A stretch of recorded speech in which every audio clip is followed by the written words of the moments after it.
Here we are back again, Alyson Charlies. Right. Under such different circumstances.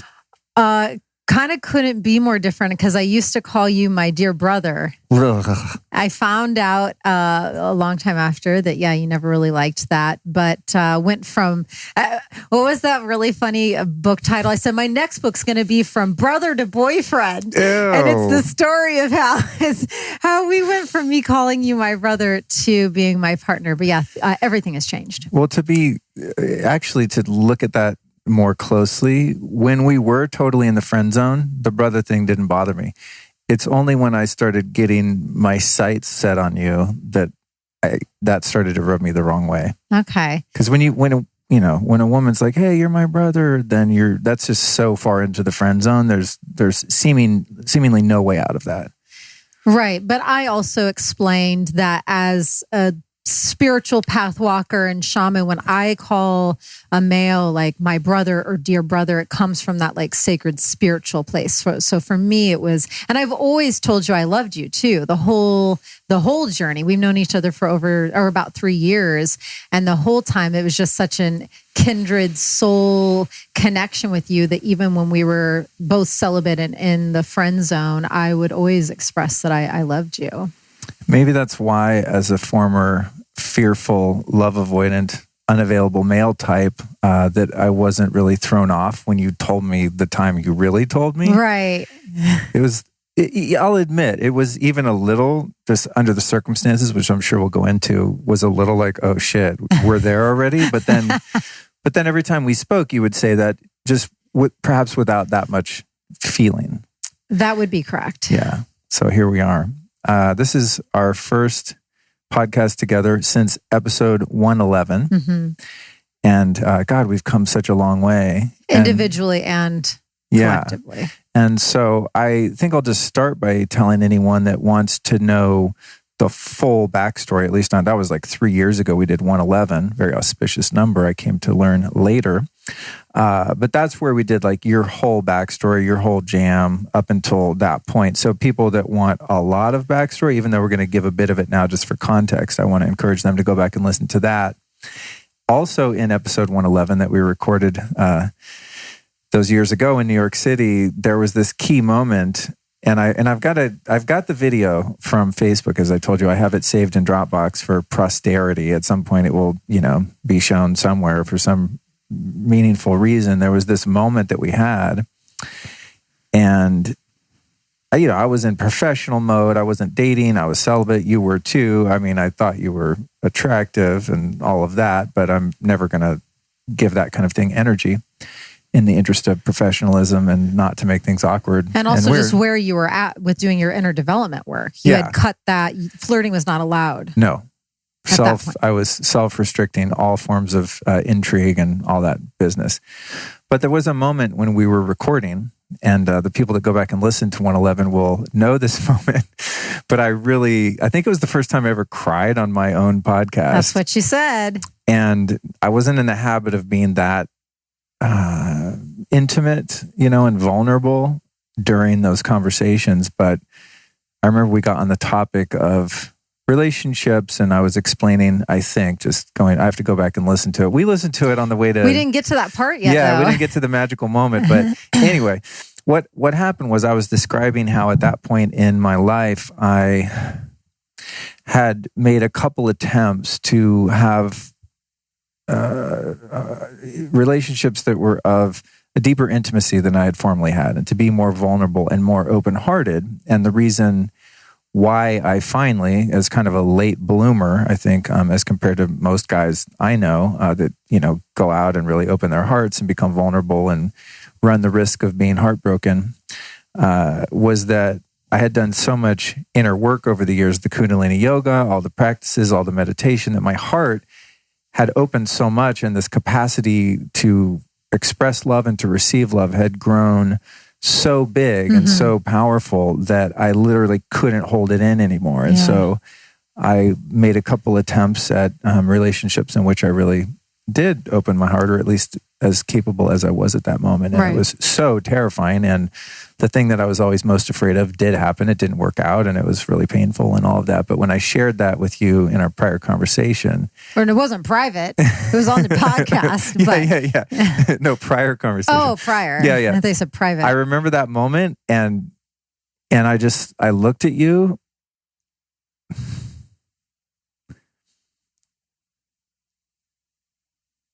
And it was such a powerful moment, because you looked at me with such kindness, and there was this lack of judgment and this total, complete acceptance that you had of me in that moment. And it was embarrassing, like, you're a pretty woman, I'm interviewing you, and all of a sudden I start to tear up, and I was just like, oh my God, I'm mortified. How is this happening? And you didn't flinch. You just like leaned in and were just there. And it was a really powerful moment for me on the podcast. And then I think, if I'm not mistaken, I remember texting you and being like, dude, I'm going to cut out that one part. That was like whack. I have to be cooler than that. Yes, my defenses came up, and like, that was way too authentic. Yeah, you wanted to edit it out. But I think the big gem in that part is the deeper part of you really didn't. Otherwise, you would not have texted, you would not have messaged me and said that, because I think the deeper part of you knew I was going to be like what I said. I said, no, vulnerability is the real juice of life. Like, that's what life is all about. You have to keep it in. And then you were just like, are you sure? Okay, I will. But deep down inside, I think you knew it had a place. But I understand, that it felt embarrassing. But for me, that's one of the things that I love about you so much. And in hindsight, and I think at some point we'll maybe get to reflecting more, but we look back to, of course, that time, because that was the first official time we met, was when I was on your show. And then I was really calling in, a sacred partner who had done years of work, who had really faced themselves, who had gotten to a place of security and what I consider true strength within themselves, where they can express vulnerably and be honest and open their heart up and be emotionally vulnerable with me. So in that moment, that I was really loving it. And I was the furthest from being like, how I feel embarrassed for him. I was just like, oh my God, this is what life is all about, So I loved it so much, seeing that side of you. And it's in that, those moments are so powerful and of service for everyone else to just let layers go and let their hearts open up too. It's a real medicine that transmits. And that was the moment. Sorry. And then I'll stop, but I will say that at that point 3 years ago, I had walked the path enough too that it really truly was a place of non-judgment, because I love one of my favorite quotes is, when you know yourself, you know the world. And after I had my divine intervention and my spiritual awakening and saw the truth of me and the veil lifted on earth and myself and my previous relationship that was the instrument for that awakening, it's like, once all of those veils lifted and I saw all those truths about myself, I really quickly realized I can never judge another again. You know what I'm saying? Because that's when I started to do shadow work and really face all aspects of myself. And so I am really strong at holding space for anything that needs expressed, It's interesting, in the age of social media and instantaneous sharing of ourselves, there's one side of it that's the polished, face-tuned photos and the perfect lighting and the perfect filters and, showing your perfect Rolex with your hand on the perfect BMW or whatever, like the kind of vapid, superficial side of social media. And not that there's anything wrong with that, because there's art in that also, right? And it can be inspiring. Yeah, there's the aspirational, inspirational part. But it's funny that there's this double-edged sword that's available to us, that we can use this unedited, free-form, live, instantaneous sharing of media to share the innermost, true, most authentic parts of ourselves. And it was in that moment with you that, and thank you for your permission and your holding space for that, and also your encouragement of me to like go in that direction. Because what happened was, as a result of that moment, it was a newfound liberation within me to take the conversations that I have on the show to another level and to not really filter them in any way, other than sometimes just things. I mean, you know me now quite intimately.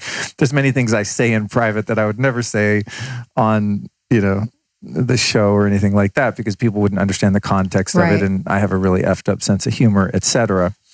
But in terms of telling my backstory and revealing things about myself that I used to be kind of ashamed of, and just having those moments of breaking down or heart opening or realization, the more I've dripped those out and also helped hold space and facilitate those experiences for the guests on the show, the more feedback I get all the time. It kind of pushes the envelope of that, because then someone will message in and say, oh my God, this was such a moving experience for me. I thought I was the only one that did that or felt this or had these experiences, etc. So in the realm of, the most intimate for many of us, in the realm of relationships and romantic intimacy and past eating disorders and addictions and so many things that... all those shadowy stuff that we used to hold shame around. Yeah. They need breath and expression. And they're the things that people love hearing the most, because I think in the era of that shiny fake social media, and God knows the mainstream media in Hollywood, and where everything's very polished and seemingly perfect. Yes, synthetic in a way, that people are hungry for the real shit. Well, right. And you're hitting on something that is so timely. Of course, when we have these kinds of conversations, it's like a ping pong table. I love it. Because right now, more than ever, it's about heart and tuning into our soul and our heart intelligence and being guided from the messages of our heart. And I even posted a long time ago on Instagram, something like, it's on a quote card I did, like, the new paradigm will be led from the heart. I was picking up on this area and time and the planet and the life that we're now at quite some time ago. And I was just having this conversation a couple of days ago with a fellow dear shamanic sister, Hey, Nicole. And we were talking about, there tends to be these two different styles of leadership. And one style of leadership is when someone kind of, in some ways, almost like barks orders at you and tells you, like, I'm going to lead. This is what's happening. This is what you need to do. This is what's going on. If you do this, you will feel this. And it's very like this kind of energy. It's very direct and strong and command-like. And then there's this other avenue of leadership that's just way more raw and to me feels more genuine in a lot of respects. And it's more from the heart, and it's more vulnerable and more honest, and more putting yourself out there as a leader, saying, yeah, I might be a spiritual leader, but this is what I'm currently facing with my shadow work or whatever's coming up for me in my personal life. And you're leading more from that avenue instead of acting like your life is perfect. And because I have it all figured out, I'm going to teach you what to do. And so I just think it's so beautiful that organically this got brought up now, because it is something I've been wanting to talk about a little bit more, just these two leadership styles. And to me, I think as a collective humanity, we do want more realness, rawness, and that comes from the heart. So I look forward to hopefully seeing more heart-led, genuine, embodied heart medicine leadership coming out on the planet. Aho.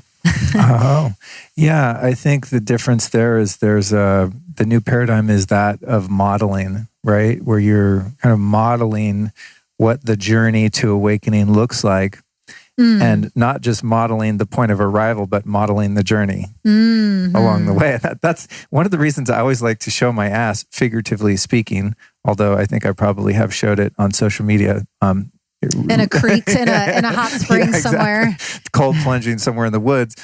But I like, one of the reasons I like live streaming all the things, like just now I did a story of like how shitty the other side of the studio looks right now, which is this tiny ass room, my man cave office / lifestylist podcast it's studio. It's actually a really beautiful room. But... No, it is. But like, with someone like me with an eye for detail, just the cables and the things out. And I'm just a bit, OCD aesthetically.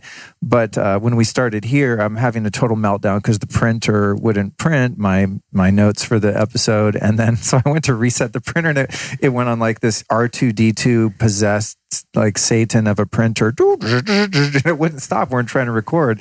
And so those are the kind of things you don't see in mainstream media. All of that's hidden away. And of course, I want the finished product of this episode to not show any of that, but it's fun to be able to use social media to show like that everyone's human and that there's real shit that happens and that I'm freaked out before every interview in a total basket case. And then the minute I hit that little red button down there, something happens and I just like zoom into the person that I'm sitting with. And then, that's the finished product and that's where the real magic happens. But I think that, those of us that have some eyes and ears on us to whatever degree we do, I don't think I'm Tony Robbins or something, but a few people follow the show, a few tens of thousands at this point. And you have like 4 million downloads, but I appreciate your humility. Well, I never want to give the picture that I have it all figured out because that type of leader turns me off. Me too. I want to know that people are still neurotic sometimes. And that's what I loved about Ram Dass, God rest his soul, is even at the end of his journey post-stroke and all the things that he'd been through and all the years of psychedelics and, hanging with his guru and all that, he would still admittedly be like, yeah, sometimes I'm totally nuts. My humanity still shows up. And I think those of us that are on the path of enlightenment would be well advised to understand that the arrival point is you leave your body. Correct. Right? So it's like, do you really want to get there that fast? Well, yeah. And in shamanism, at least from my perspective and the way that my shamanic medicine moves through me is that it is the path of infinite evolution. And so there's nothing that excites me more about my earth walk in general, the spiritual path in general, and specifically the shamanic path in general than that aspect of it. It's the aspect that every single day there are infinite places within myself, within my own being. And then beyond that, there are infinite places in the unseen realms in which I can traverse to learn and be in wonderment and to experience miracles and to question and to explore. And so I love how humbling this path is. The further I've gotten on it, the more humbled I've gotten. And I love that dichotomy. And so, yeah, I like the real rawness of it too. And the fact that we can always keep learning. So I don't ever want to act like I have it all figured out. Someone commented, it was one of my favorite comments of all time. I think it was just yesterday. And I wish I could say it better because I just glanced through it. But she said, I love that you don't seem like some untouchable celebrity. Like you're so relatable and so accessible. And I know that you're no better than me. Like, and to me, that was a testament. I was like, oh, thank you for getting it, because I want people to always feel in safe space with my work. And when they go to my page, like I'm learning and growing every single day. And I am no better than anyone else. I might be a shaman and I'm a spiritual teacher, but I am no better than anyone. Well, I would like to say that I think you have your shit very together. Thank you. And it's inspiring to me to see how level-headed you are. Thank you, honey. Yeah, it's wild. It's wild. More so than most people I know, male or female.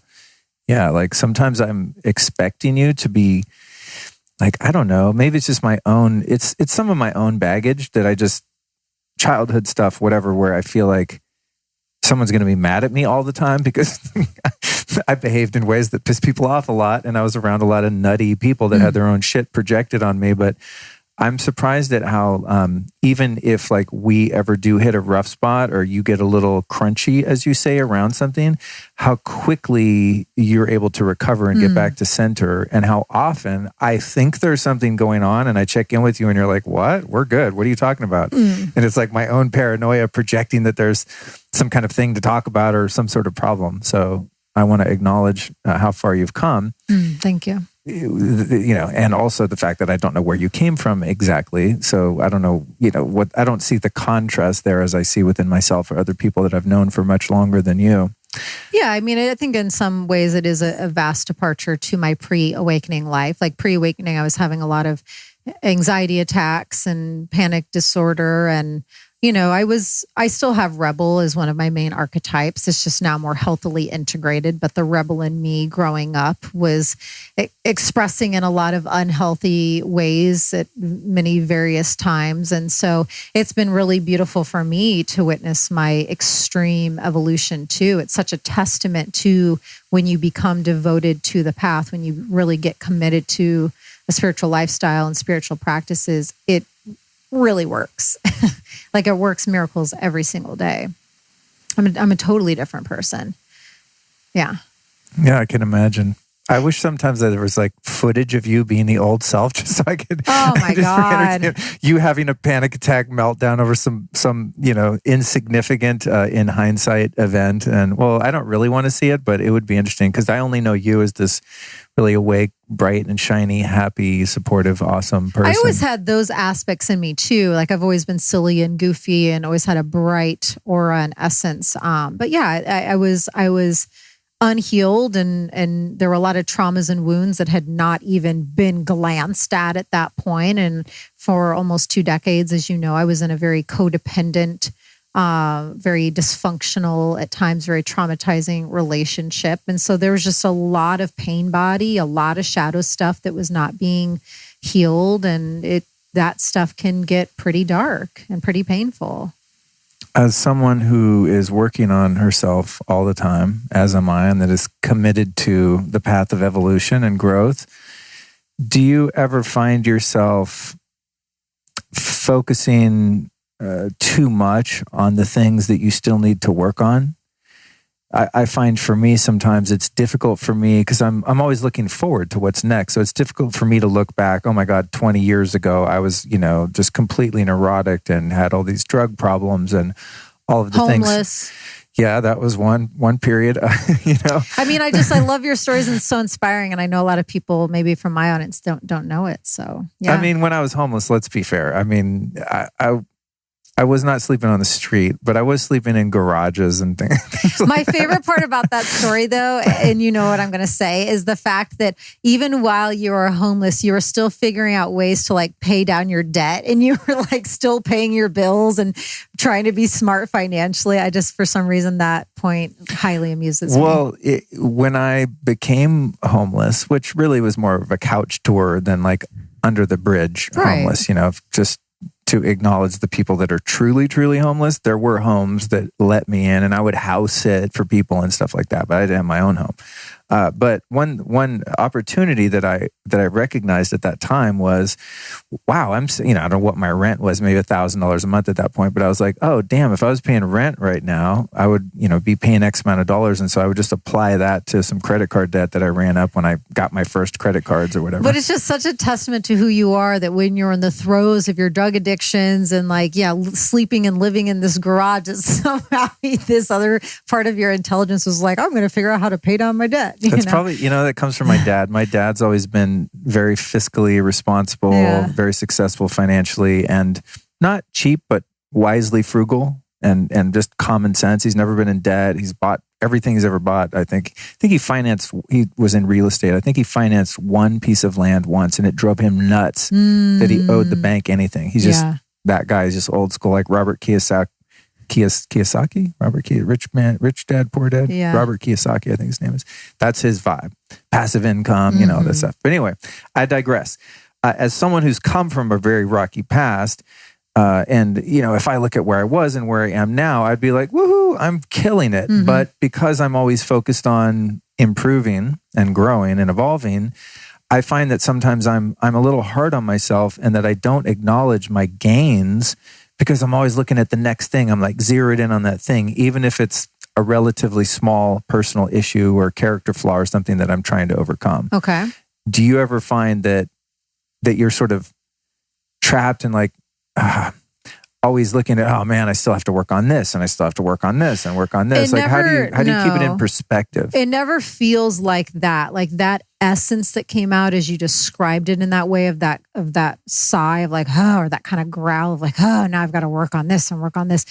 I freaking love this earth life and I love my calling in shamanism. And so to me, I think it's perhaps due to my many lifetimes doing this work and a combination of other things, but the evolutionary aspect, like I said, it's my favorite. So it never really feels like a chore. I will say the one area though that I have really grown in is I used to take the spiritual path a lot more seriously than I do now. And I think that was large in part because I was doing so much incessant shadow work at that time. And shadow work is not for the faint of heart. I mean, I had years of, really facing my greatest fears and doing the deepest work of my life. And so when you're traversing those waters and having those kinds of spiritual fires like raging and roaring through you, and you're in so many aspects of the old you that has to die off in order for you to be the phoenix rising and to be an embodiment in the way you need to be of service the way you came here to be, and so on and so forth. Like those kinds of passageways on the spiritual path can feel extremely daunting. And so during those times, it did feel a lot heavier and a lot more serious. But because I'm so consciously aware, I would catch that. And if there were days upon days on end where I was just like in the depths and in the throes and just like feeling a lot of pain, I would pull myself out. And then I really made a strong pivot with that piece since January, actually. my main go-to goddess is Goddess Isis from Egypt. And she's a ferocious, fierce, queen of magic and the healing arts, but she will take you to the places that you need to acknowledge to transcend.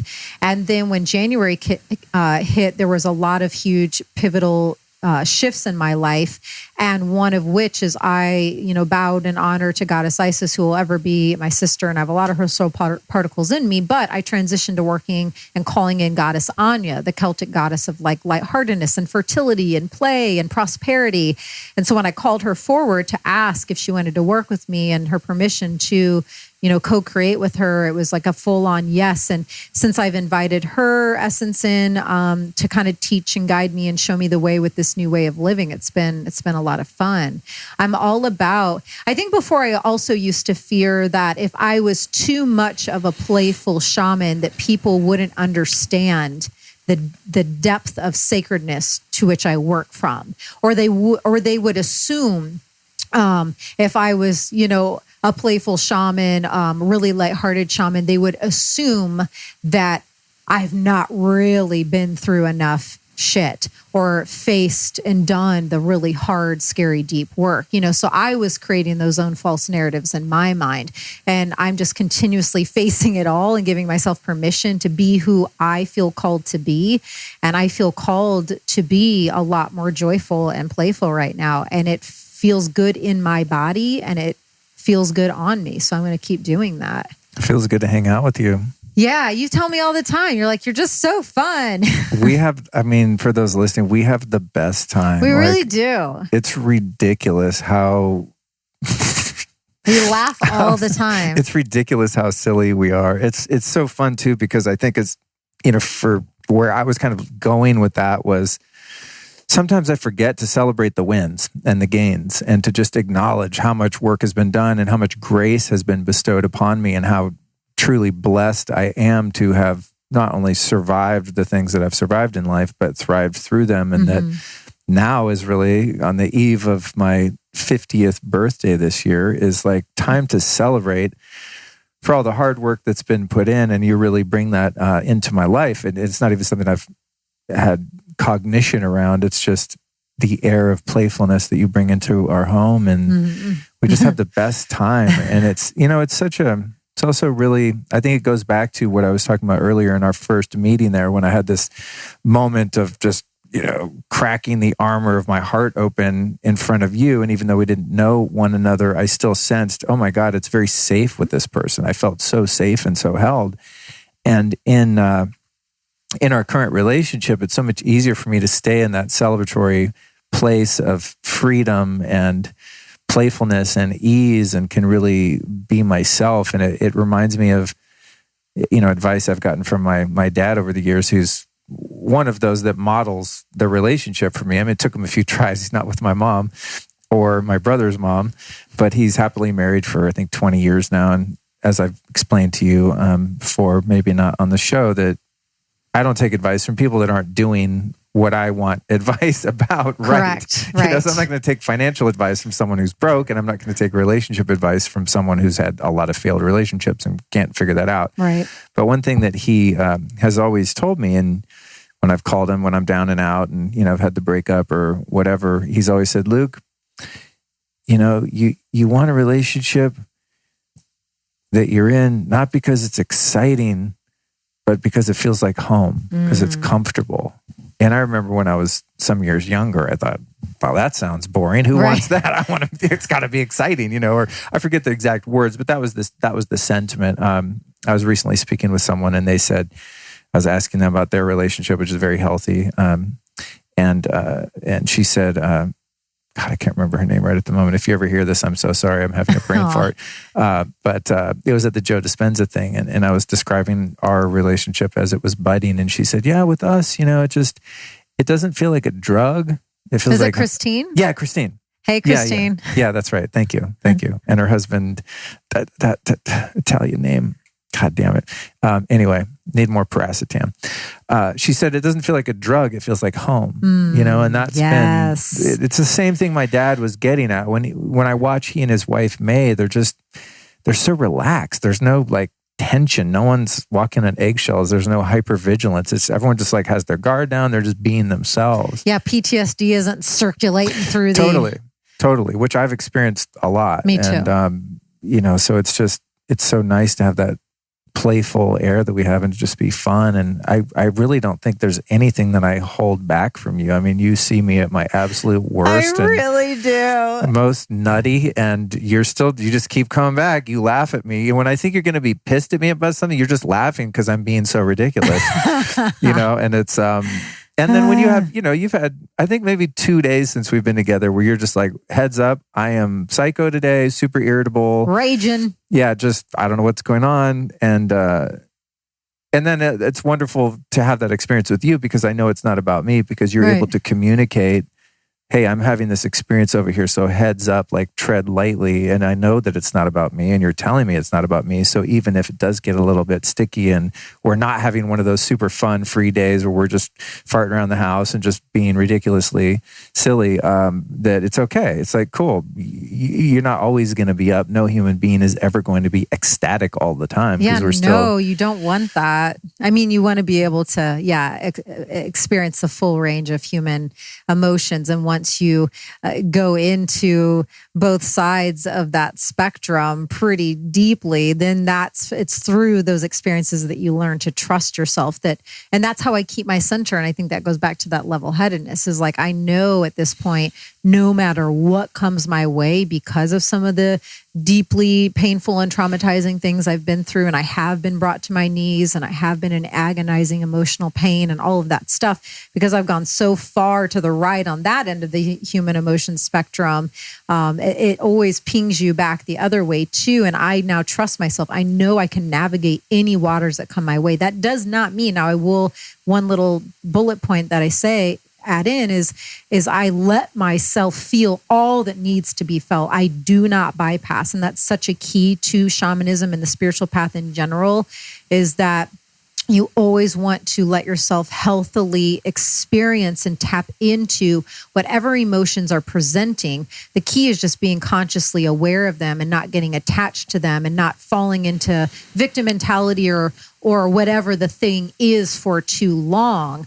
But to not let a scary emotion enter in is what we call spiritual bypassing. And that's when it gets really dangerous, especially when one is a spiritual leader or teacher. You have to really watch out for people that have bypassed, who have not gone into the shadow work and have not really done the deep dives within themselves and done that lower chakra work.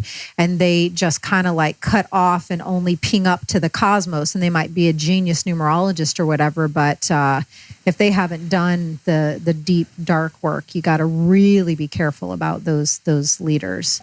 Yeah, I think that's a really important part of my personal practice is to is to not fight whatever happens to present itself. Yeah. There's a great non-resistance. Yeah, there's a great book that I refer to a lot from. I always call him my favorite teacher. I don't know if I have a favorite teacher, but one that really took me through some challenging periods, and that's David R. Hawkins. We haven't talked about him a lot, and I'm sure you're going to hear his audiobooks on long drives in the near future. But before he died, he wrote a book called whoa, God damn it, what's it called? Surrender, Letting Go, The Pathway of Surrender, something like that. Anyway, I've talked about it a million times. I never remember the name.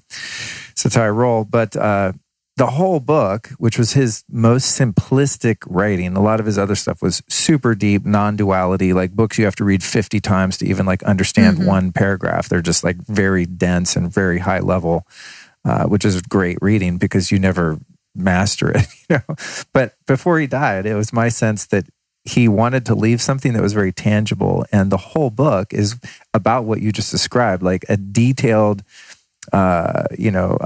instruction on how to allow those emotions, whether it be like ecstasy or joy or utmost despair, shame, whatever it is, to allow them to fully manifest and to not fight them, because then they become suppressed or repressed and compartmentalized and compacted into your auric field, essentially. It's not the terms he used, but that's how I would look at it, or into the pain bodies you mentioned in the, way Eckhart Tolle would perhaps put it.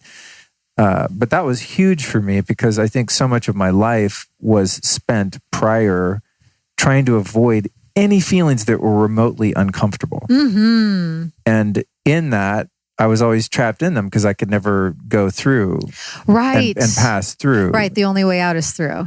Yeah. And so I think that that's really important. And it's, I'm on the receiving end of you having worked through a lot of the shadow stuff and faced it, so that you can access that place where those don't exist, or where you can. And I think I share this as well. I know that I do, actually, because I used to not be this way, where if you get triggered by something and there's an old wound that gets activated, rather than shutting it down, denying it, there's an acknowledgement and even sharing with your partner, hey, whoa, this trigger is hitting me right now. Let's both observe this trigger. Even let's say it's about each other, even, which is even more difficult, because then the vulnerability of your heart's in play, which is even more scary. But let's both zoom out from this, and I'm going to share my experience with you, and then we're both going to hover above it from the observer witness perspective, and observe those feelings as something other than what we are and who we are. Right? Rather than being like, I'm angry. No, I'm experiencing something in my body that you could call anger, right? And then we can both step outside of it and go, oh, wow, look at that anger over there. Yeah. Right? And those are those exact moments where the biggest test is like, are you going to get defensive or not? You know what I mean? Because at that point, especially like you said, if it's a partnership calling out trigger thing, like when you do this, it triggers me. And then you begin that exploration. Right then is that precise moment where the other person, perhaps understandably so, because we are human, can get really defensive because instantly your ego feels under attack and you think that this is a thing that's specifically about you. But if you can just stay in that heightened conscious state and be the observer and open up and pan out into that bigger orb to be investigated, that's when just, so much energy and expansion opens up. It's really powerful. God, there were so many other things pinging in. But I do think it's interesting. Can I because there's so many pieces with this one piece. I have had a breakdown. I won't get into the story, but I've had a legit massive breakdown when I was in my place in Brooklyn, probably a couple of years ago, where I was like slobbering. You know, those kinds where it's just slobbers coming out because or have you ever had that? When you're I'm a man, dog. What? You've never cried so hard that drool is just like, So it was one of those. I mean, I was like on the floor, but it was so wild because my higher self went up to the ceiling. So I was in my body still to enough degree that I was having that human earthly experience, that my higher self was floating and I was able to witness myself from the ceiling in that human state. And so my higher self was able to watch that and see the beauty and the miracle in that and see the evolutionary work taking place. So even though I was in those throes and drool was just stringing down to the floor and I was like, then my higher self was like, God, this is so beautiful. Look at the beauty in this. And that's the place that you can get to when you let yourself traverse in all these ways. The other little quick nugget is back when you were saying that you used to push away the discomfort. I think it's really beautiful that even now in this present time, that's something you still watch about yourself and that you're still really conscious of, because you have openly brought that up to me too. Even in the moment where we became a couple, that piece was a bit at play in that moment too. So I don't know, that pinged in to bring up, and we can get into it as much as you want to, or if we talk and we want to share about the story of the moment we became a couple and all of that, which I'm sure they will want to hear. But that piece you still are watching. It's to a much lesser degree, but I think it's beautiful that you still keep an eye on those things. Yeah, absolutely. Because I think I have such a high level of skill for avoiding discomfort. And as you know, I also have so many tools, available in the spiritual and physical realm that can snap you out of that. And sometimes those are needed, and sometimes the real medicine is just sitting with it and acknowledging it. But I think in the context of relationship, what's been really fun with you is, and we haven't really had conflict, and because we're human, I'm sure perhaps we will, but there's been some, a few difficult conversations where one of us is not feeling great about something that involves the other person. And I think the really important distinction in terms of communication and just working through things like that. And I noticed this early on about you when we would have to talk. You would never say, "You made me feel blank." You would say, "Hey, when this situation went down like it did, I experienced these feelings in myself." Right. Which is a huge distinction. I see. And see, that's the key that allows two people, and this could be in any relationship, to then immediately be in that observer position where you're both witnessing a phenomenon that's not you. It's something that the one person is experiencing. Mm-hmm. And what a great way to work through shit, right? Because if you tell me, "Hey, come here, can I talk to you for a sec?" Yeah, you make me feel mad. You made me feel sad. You made me feel this. When you did this. Yeah, it's like, I can't make you feel anyway. You can make yourself feel a way by believing whatever story you're telling yourself about what I did or about a situation that transpired. But just that one little shift of just, hey, I'm noticing when this kind of thing happens, I have this experience inside and I have these sensations and these thoughts and these feelings. Let's take a look at that.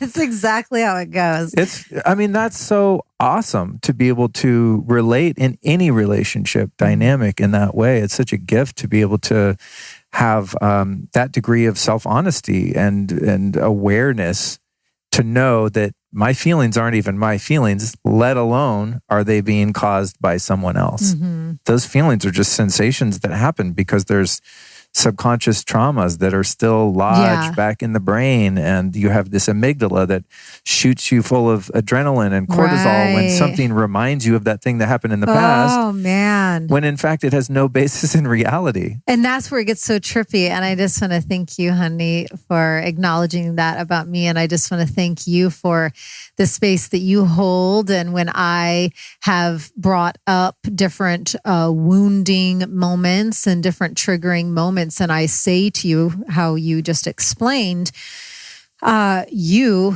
thankfully, I'm aligning with you at this juncture in your path because you understand all those things you just said about how the brain works.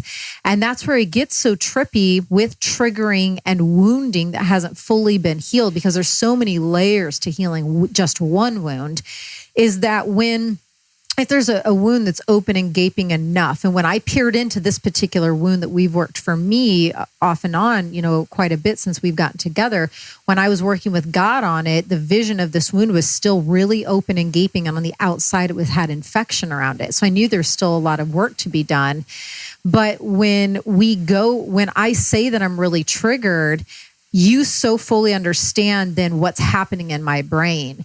And I'm sharing all this too for everyone listening, that it can get really trippy and tricky in your own head, because those pathways, depending upon how many times you were traumatized in that particular wound, those pathways can really get carved in your brain. So when that wound gets pressed on or stabbed, or like a sword, feels like a sword going through it, your brain kicks into that state and it really does feel real. And these are those really, really pivotal moments where it takes two highly, highly conscious and awake and spiritual people, I think, to navigate these waters in a very healthy, divine way, because though triggers can be so painful and so all-encompassing, and they can swirl you up and sweep you up, and your brain will tell you this is unsafe, this is what's happening. But then to have someone like you on the other side being like, okay, sweetie, so what's happening right now is your amygdala is freaking the fuck out, and I need, or whatever you say to me, that's what it is. And then I'm like, I've interviewed enough neuroscientists because I'm so curious about what happens when you get triggered. What is going on? Why is it so painful? And why can't you get out of it? Right. Yeah. It sucks you in like a black hole. Yeah. But yeah, you're able to speak to me in a way, and I trust you enough. That's another key piece to our relationship, is somehow innately, or our past lives, or whatever this alchemy is that is you and I in this partnership, is that you have been able to trust me along the way when I am seeing things and aware and sensing things that you're not, and vice versa. So when I'm in that triggered state, I'm able to trust you that this isn't really the real thing that's happening. And then I'm able to have a different dialogue. And I'm like, okay, so help me. Like, what can I do right now? Because this trigger's full on. What can I do right now to calm it a little bit? And then it gets really funny, because when the trigger keeps going, I'm just like, oh my God, I'm still really triggered. But then it's almost like I'm still in the triggered pain, but I'm laughing with it at the same time, because I am starting to then see the absurdity and see that it's just the wound talking, or the pain body that's activated. And anyways, I just think it's important to touch on, because everyone encounters this. Yeah, it's the way we're wired, because that limbic system in the brain is the center that protects us from danger. Right. And so the example I like to give, is I have Cookie, my sweet little pup. Well, actually, our sweet little pup, like it or not now. I love Cookie. No, I know you do. And she loves you. But anyone that knows me from years ago, I used to literally say all the time, I hate dogs. I would usually throw in the F word, like I effing hate dogs. Wow, I didn't know that. Yeah, because when I was a kid, I was just terrorized by dogs on numerous occasions. I got bit on the leg by a German Shepherd once. I still have a big hole in my thigh. I'll show it to you sometimes. And then I got bit on the face by a Rottweiler. Is that scar? Uh-huh. I've always wondered what that scar is. Yeah, Rottweiler. Wow, to have a Rottweiler come at your face, that is very traumatizing. Yeah, you think? So I was like, I hate dogs for the longest time. And so what would happen was, anytime I would hear a dog growl, a dog bark, walk by a dog, even though consciously I would know that the dog wasn't going to hurt me, that limbic system would fire, because those memories from the past are logged in I think it's your hippocampus. Neuroscientists, let me know if I got this wrong, but I think it's your hippocampus where those memories are stored. Then the amygdala goes to there. Is there anything like this in our past that's similar? Yes. Ding, ding, ding. No, that's when the emoji, that red siren emoji goes off. And it's like, yeah. And so even though your logical brain is going, we're safe. That's a freaking, like a Pomeranian. It's not going to hurt. Like, I could punt it across the street right now. That's a teacup Pomeranian. Yeah. There's no way, or, in the situation we were describing where you're triggered about something and I'm going, honey, everything's fine. Like, I'm safe. I'm here for you. And you're like, yeah, but it doesn't matter what the reality is presenting. We don't have control, at least until we learn how to control it and heal those parts of our physical brain and psychic sort of body as well. It's that we don't have control over that, except that we can start to understand how it works. Right. And that, for me, is so powerful. So then, now if the dog barks or I walk by a big scary dog, I mean, there's actually an appropriate response. So the limbic system still goes, look out, don't go too close, but my heart doesn't start beating. I don't get that full download of stress chemicals that get me in fight or flight to the point where I can't get out. It's like when you watch an animal in nature, if you're out in the woods and you startle a deer, they get fight or flight, they flight, they get the hell out of there. And then you watch them 10 seconds later, they're just eating grass like nothing ever happened. Like, that's the normal animal response for an animal that's not been emotionally harmed. Right. And damaged to the point that they have to now go undo it. So we have that capacity to get back to wholeness, but we have to be able to work with one another as as humans and communicate the experiences we're having from outside of that experience. But that's when that deep trust comes in, because you have to trust someone else that what they're observing, that they're not manipulating you. Right. Or any myriad of things. Yeah. There's a lot of trust that comes into play. And that's also where shamanism and various spiritual practices really are key to transcending these pieces. No, for real. Why are you laughing? I'm laughing because I remember the one time when you were, I think your most triggered moment, which was just kind of, we could just generalize and say was around trust, and your most triggered moment. And I was going, honey, no. All that's happening is your amygdala is firing and it's filling your body and brain full of stress chemicals, cortisol and adrenaline, and you're just caught in a limbic system loop. Right. And you're going, looking at me sort of suspiciously, and you're going, but how do I know you're not manipulating me right now? Did I say that? Something to that effect, I don't remember saying that. Or saying, like in this situation in the past, someone might have been just, no, honey, you're imagining all of this. The old paradigm situation for me was being made that I'm crazy. That I'm the crazy one that's imagining all the stuff that I never, FYI, I was never imagining it. I was actually correct. So then it flashes you back. But then I have to trust myself. And we talked about this too. At the end of the day, it's really about just trusting me and trusting myself, trusting that I have walked this path and done this work for enough years that I have risen to a plane of existence that the partner that I have called in and that I am now experiencing would be someone that does not operate in that old paradigm way that I used to suffer in. And that's the thing that one of the things we love so much about our union, the look on your face is really funny right now, I don't know why, but one of the things we love so much about our union is that we came together from a healed whole place. And again, we're not saying we still don't have work to do and things to explore, but where we're at and climbing the mountaintop of ascension and evolution, we got to a high enough place that we came together from being healed, from wholeness, from sovereignty.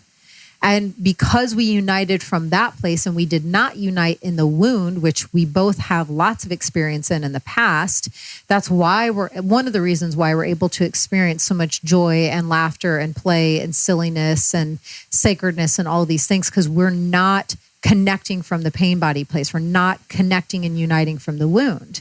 We came together from wholeness, from sovereignty, individual sovereignty. We both clicked and landed into that. And then from that place, God, universe, our souls, peyote, all these things were then saying like, ding, da, da, ding, ding, ding. Now it's time. Now they've ascended to this place, sovereignty, together now. Right? Mic drop. Yeah. Yeah, I think that's something that's really been interesting to experience, is that that when you talk about these things, I never want to refer to past relationships specifically. I mean, I'm so grateful to anyone, just on record, anyone I've ever dated in any way in my entire life. God bless you. I love you so much. All teachers. Yeah, because it's gotten me to where I am, and I'm grateful for every experience I've ever had, even the ones that were painful. For sure. I mean, it's just because it wouldn't be possible to be where I am now as an individual or have the capacity for relating that I have now had I not been through so many different experiences. Correct. And so, like all challenges in my life, I'm so grateful for them, even though they were at times difficult. But it's, this tendency that we humans have to feel a pull or an attraction to a dynamic that's unhealthy because it's familiar. Correct. My friend Neil Strauss, he calls this trauma bonding, where you have the same wounds in your past, and they become like a key and a lock, and they just fit perfectly together, and you meet someone and you have these fireworks. And I think that's that kind of like addictive excitement where you're just like, oh my God, you think? Did they text me back yet? It's only been 30 seconds. What's going on? Like that craziness that I've experienced so many times in relationships. And, this is after studying really at depth love addiction and codependency and all of these things that are a result of childhood trauma and us having broken bonds with our caregivers and things like that, and our caregivers having broken bonds with one another, and betrayals and abandonment and abuse and all of the things so many humans have a tendency to experience, that we meet someone and that familiarity is so intoxicating. Even though our logical mind might say, like, don't do it, bad idea. We're compelled. I'm speaking from my own experience, and I've observed in others, I think, compelled to move forward with it, even though it's the broken parts of you that are fitting together like puzzle pieces. Right. And you haven't become in love with yourself in the most positive, humble sense. And I think before we met, I had experiences in Costa Rica and ceremonies that really connected me to my own heart.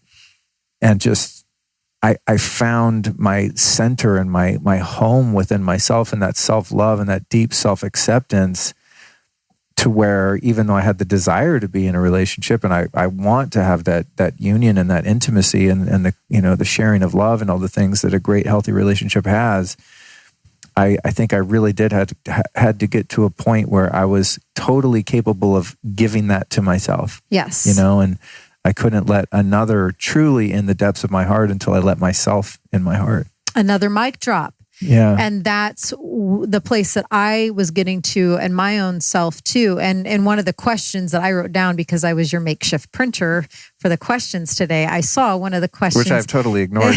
Yeah, I know we're going off the rails here. But one of the questions in there was, how did I learn how to be in a healthy relationship when all those years I was just on my own? Right?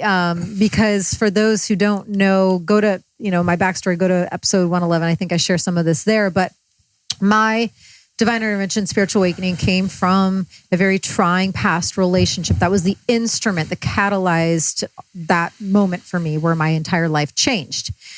And from that point, I was really for many, many years consciously single, and for many years celibate. And so, yeah, I just thought it was curious that you posed that, how by yourself, how did you learn to land to a place in a healthy relationship now, when I was navigating those waters after my awakening day just on my own? And it's really what you just said. It was me just growing every day, and my ability to so fully and truly have self-love, self-respect, self-honor, self-sacredness, all of those pieces, that I got to a place. Now, this is after basically for 5 whole years being completely celibate.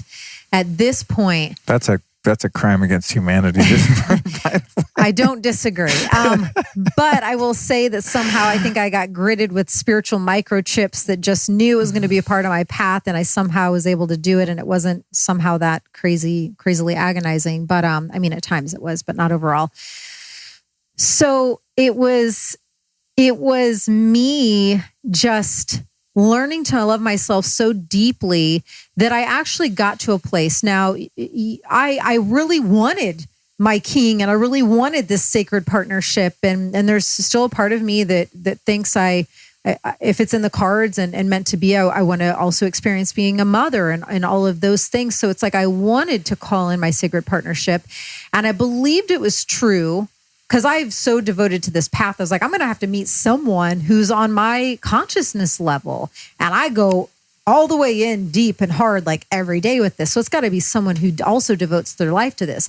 While I believed it was possible and that there was a man out there that could hold the proper space for me that I wanted, I also just got to a place where I had another surrender moment specifically around this piece. And I just thought, you know what? I'm so at home within my own body. I'm so at home within my own being. And I truly unconditionally love myself so much. If it's my path and it's just meant to be that I'm just riding solo for the rest of my life. And if I'm supposed to be celibate, like, wow, I wouldn't have guessed this for myself, but okay. And it was, the irony is that so many times when we have these surrender moments, it's like we try to manifest and call these things in and manifest and call these things in and do all of this, like, magnetizing and all of these things. And then it's like you surrender and then all of a sudden, boop, it's there, and that's happened time and time and time again for me. And that's what happened in this situation. The last little nugget I will say is, it's just because I was celibate and really wasn't dating, don't think that I wasn't tested or challenged, because when I made the decision that I wanted to be in partnership again, I felt like I was ready to call in the final relationship for me this lifetime. I was like, okay, I've got to do something different. I don't leave my house much, so I need to get on these dating apps. So I had to do a healing session around dating apps, because when I was a TV host, I was the one who would go on the dating app segments, and I was the host that would say, this is like, it's online shopping for humans. And I was very against it. So I did a healing session to transcend that belief. And only after that, then I uploaded a couple of apps. And in the couple of dating experiences I had, I got presented right away with tests and challenges of that thing you just described, of the meeting of when the wounds... Trauma bonding. And there was one in particular that, like, oh my God, it was so clear what was going on, but it was painted in such a glorious picture. I mean, penthouses were involved, and just, like these external things that were very, very enticing and very sparkling. But the deeper part of my soul knew, I was like, this is that thing again, Alyson.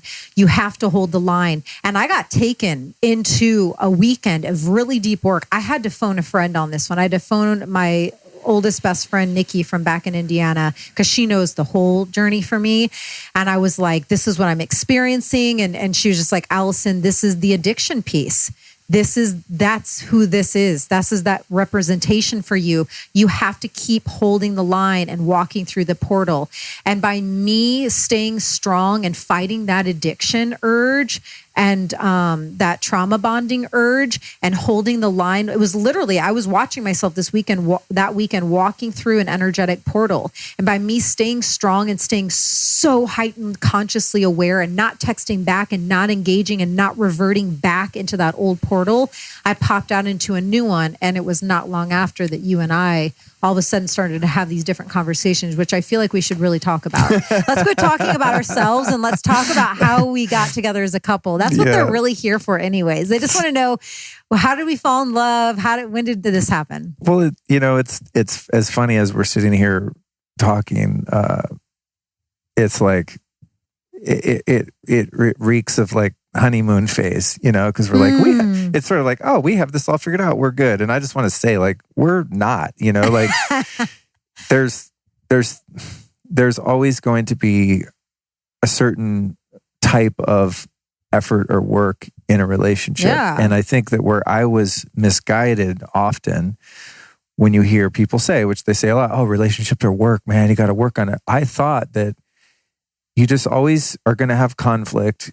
You always end up in therapy. You always have drama. You're always going to be fighting. And then that kind of work. Yeah, you're with a person to like bring out the worst parts of yourself, bring them to the surface so then you can work on them. And I've experienced that.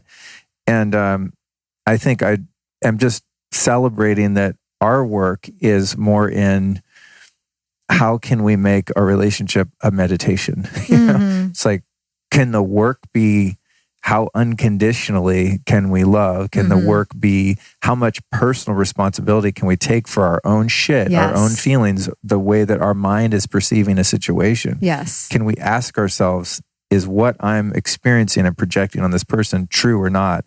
And be brutally honest with ourselves as to what the answer to that question is. So I acknowledge that it's a work, but it's a different type of work. And it's a work that I haven't done before. It's work of, can I stay off my phone and just look you in the eyes and be willing to just sit there with you? You know what I mean? Or it's the work where I get really funny and like, I like to get, sometimes like a little pouty and I'm like, no, but I don't want to do this or whatever. And then I love when you remind me, you say that thing of, it's about how quick can we get back to love. And sometimes I just like to be in that other little pod where I'm like, no, pet me and coddle me. I'm over here sulking. And then you're like, but you don't let me stay in that really kind of pointless or very long. And I love that, because it is true. It's, I just don't want to wallow in that other space when I'm with you. You're just like, no, like it's time to get back to right here, right back to love. You don't ever let me go over there and stay over there very long. You let me just do whatever for a little bit, and you're like, all right, enough. Get over here. It's so funny. I've learned so much doing this podcast and having conversations with people, and I've interviewed a couple couples. One of them, Aubrey Marcus, and his former partner, Whitney.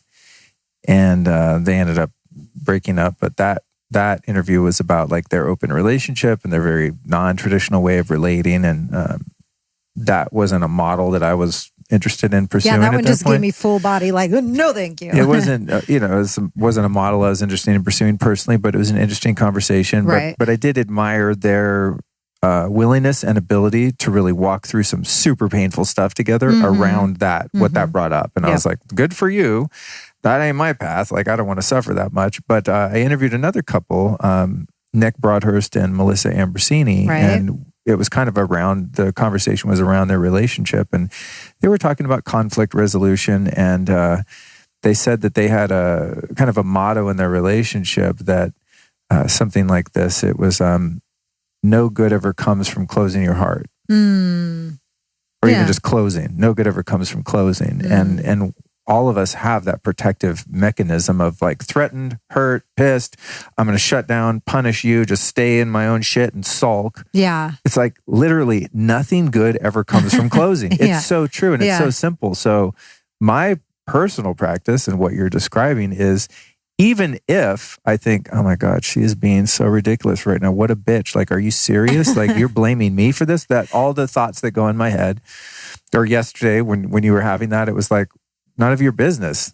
This is my shit. Stay out of my... What are you talking about with yesterday? You were giving me unsolicited career advice because you were triggered by the way I was handling a situation around an email. See, it was so insignificant. It went away. An email? Doesn't matter. Oh, that. Oh, I remember that. Yeah. Okay, that was funny. Yeah. I'm trying to change the world here. That was what was coming up. I was like, you can't play a role in this. You've got to change the world with me. Yeah. Okay, got it. It was around... It was around people in our industry being fairly compensated and the type of deals that we engage in and the global effect on them when we sell ourselves short. I was like, don't perpetuate the old cycle. You've got to say no. You've got to stand up and you've got to go the new way with me. Right. Yeah. I was very strong in that. I had thoughts arise that were like, bitch, this is none of your business. I didn't ask your opinion. And like that could have turned into a fight.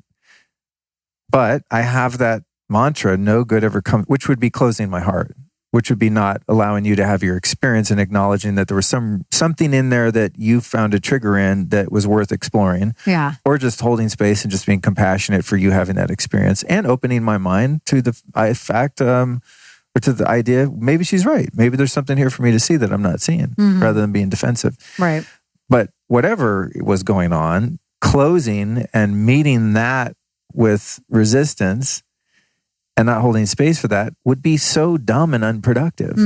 So, what a great and simple lesson that is to just remain open-hearted. And even if you don't agree, there's always a way to work it out without closing. In other words, you can still express a negative emotion.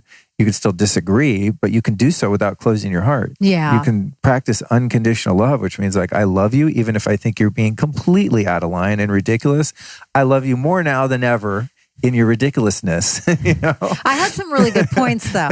So let's not play like that's where the open-minded consideration of, okay, she's coming to the table with this idea and this response from an emotional triggered point of view, but let's not let that discount the truth that might be behind it. Yeah. And I think there was a lot of validity to what you were bringing up, regardless of whether or not I asked you for your opinion or, whether or not you were overreacting or wouldn't let the damn thing go when I already said, okay, I get it. I'll look at it, or, trying to make you see my side and you didn't understand and all this shit, So it's in that just to say that, it's so fun to really work with you on the things that come up in the relationship, and that the work it's a great kind of work because it allows me to expand more into love and into truth and to get through the falsehoods much more quickly because we're both willing to do that. Correct. So back to your point of our somewhat strange and unconventional journey to becoming a couple. From brother to boyfriend. Yeah, from brother to boyfriend. Your next book, and we're going to talk about your book project and other things too, because I talk about those things to all my guests. But I remember when, as I said, when I met you, I mean, you're a gorgeous woman. Obviously, I acknowledge that. Wow, that's a really pretty woman to have on the podcast. And there was all that, but professionalism, where I was in life, you lived in New York, all that. And so we had a great time during that conversation and remained friends and would run into each other at events and even, I think, text here and there every once in a while and things like that. And, still keeping everything on the up and up. And for me, I didn't like the idea of dating someone that lived in New York City when I lived in LA. I tried that and I found it to be really challenging, just proximity. It's difficult. So even at points in which I was single and saw you as a possible viable date or potential partner, etc., there was no point in engaging with you on that level because, why? It's not going to go anywhere. She lives in New York, so why even entertain that and perhaps ruin a friendship and just date when she comes out here? It was just dumb. But there was one point at which I was single, and I don't know that I was that ready to start dating again, but you were here and the opportunity arose, so we went to coffee. And I'm sitting across from you. Well, let's be clear. I don't drink coffee. I was having tea. I've been off coffee for about 4 years. But anyways, unfortunately, yes. That's one thing we can't share a love of. You have your matcha here. That is correct. Yeah, your little dirty matcha cups everywhere. The matcha looks cups, like swamp water. It does. Here. Swamp water with lipstick all over it. Yeah, that's my style. But in the interest of being honest and transparent, which is just a growth practice for me. It's just something I like to be more honest and forthright without any agenda whatsoever. We were sitting there and I just thought, I'm getting more information here that's indicating to me that there might be the possibility of dating this woman because you had said to me in the course of that conversation or in texting or whenever it was, I'm sure you remember the details better than I do. But it was communicated to me that you were in the process of moving to LA. Correct. And I was like, oh, whoa, that changes everything because that was kind of a non-negotiable for me. And so when we were at tea/coffee, what did I say to you? Because you'll remember, and I won't. I'll remember the sentiment that was like, "Hey, I'm just gonna be straight up. This is what's on my mind," and I expressed what was on my mind. Well, yeah, I had texted you to let you know I was going to be, because I've been bi-coastal for a while, and I would usually give you a heads up just to say hi or whatever. And so I said, yeah, I was coming into town, and you asked me in that text. You said, "What are you coming into town for?" And I said, actually, just life. I'm officially moving to LA. I made that clear decision. And so this is the first trip ever where I'm not filming my show. I'm not taking any work meetings. None of that is happening. I'm just coming there to activate my life. And so I think that was probably maybe unconsciously or consciously when some layers started to open up in you.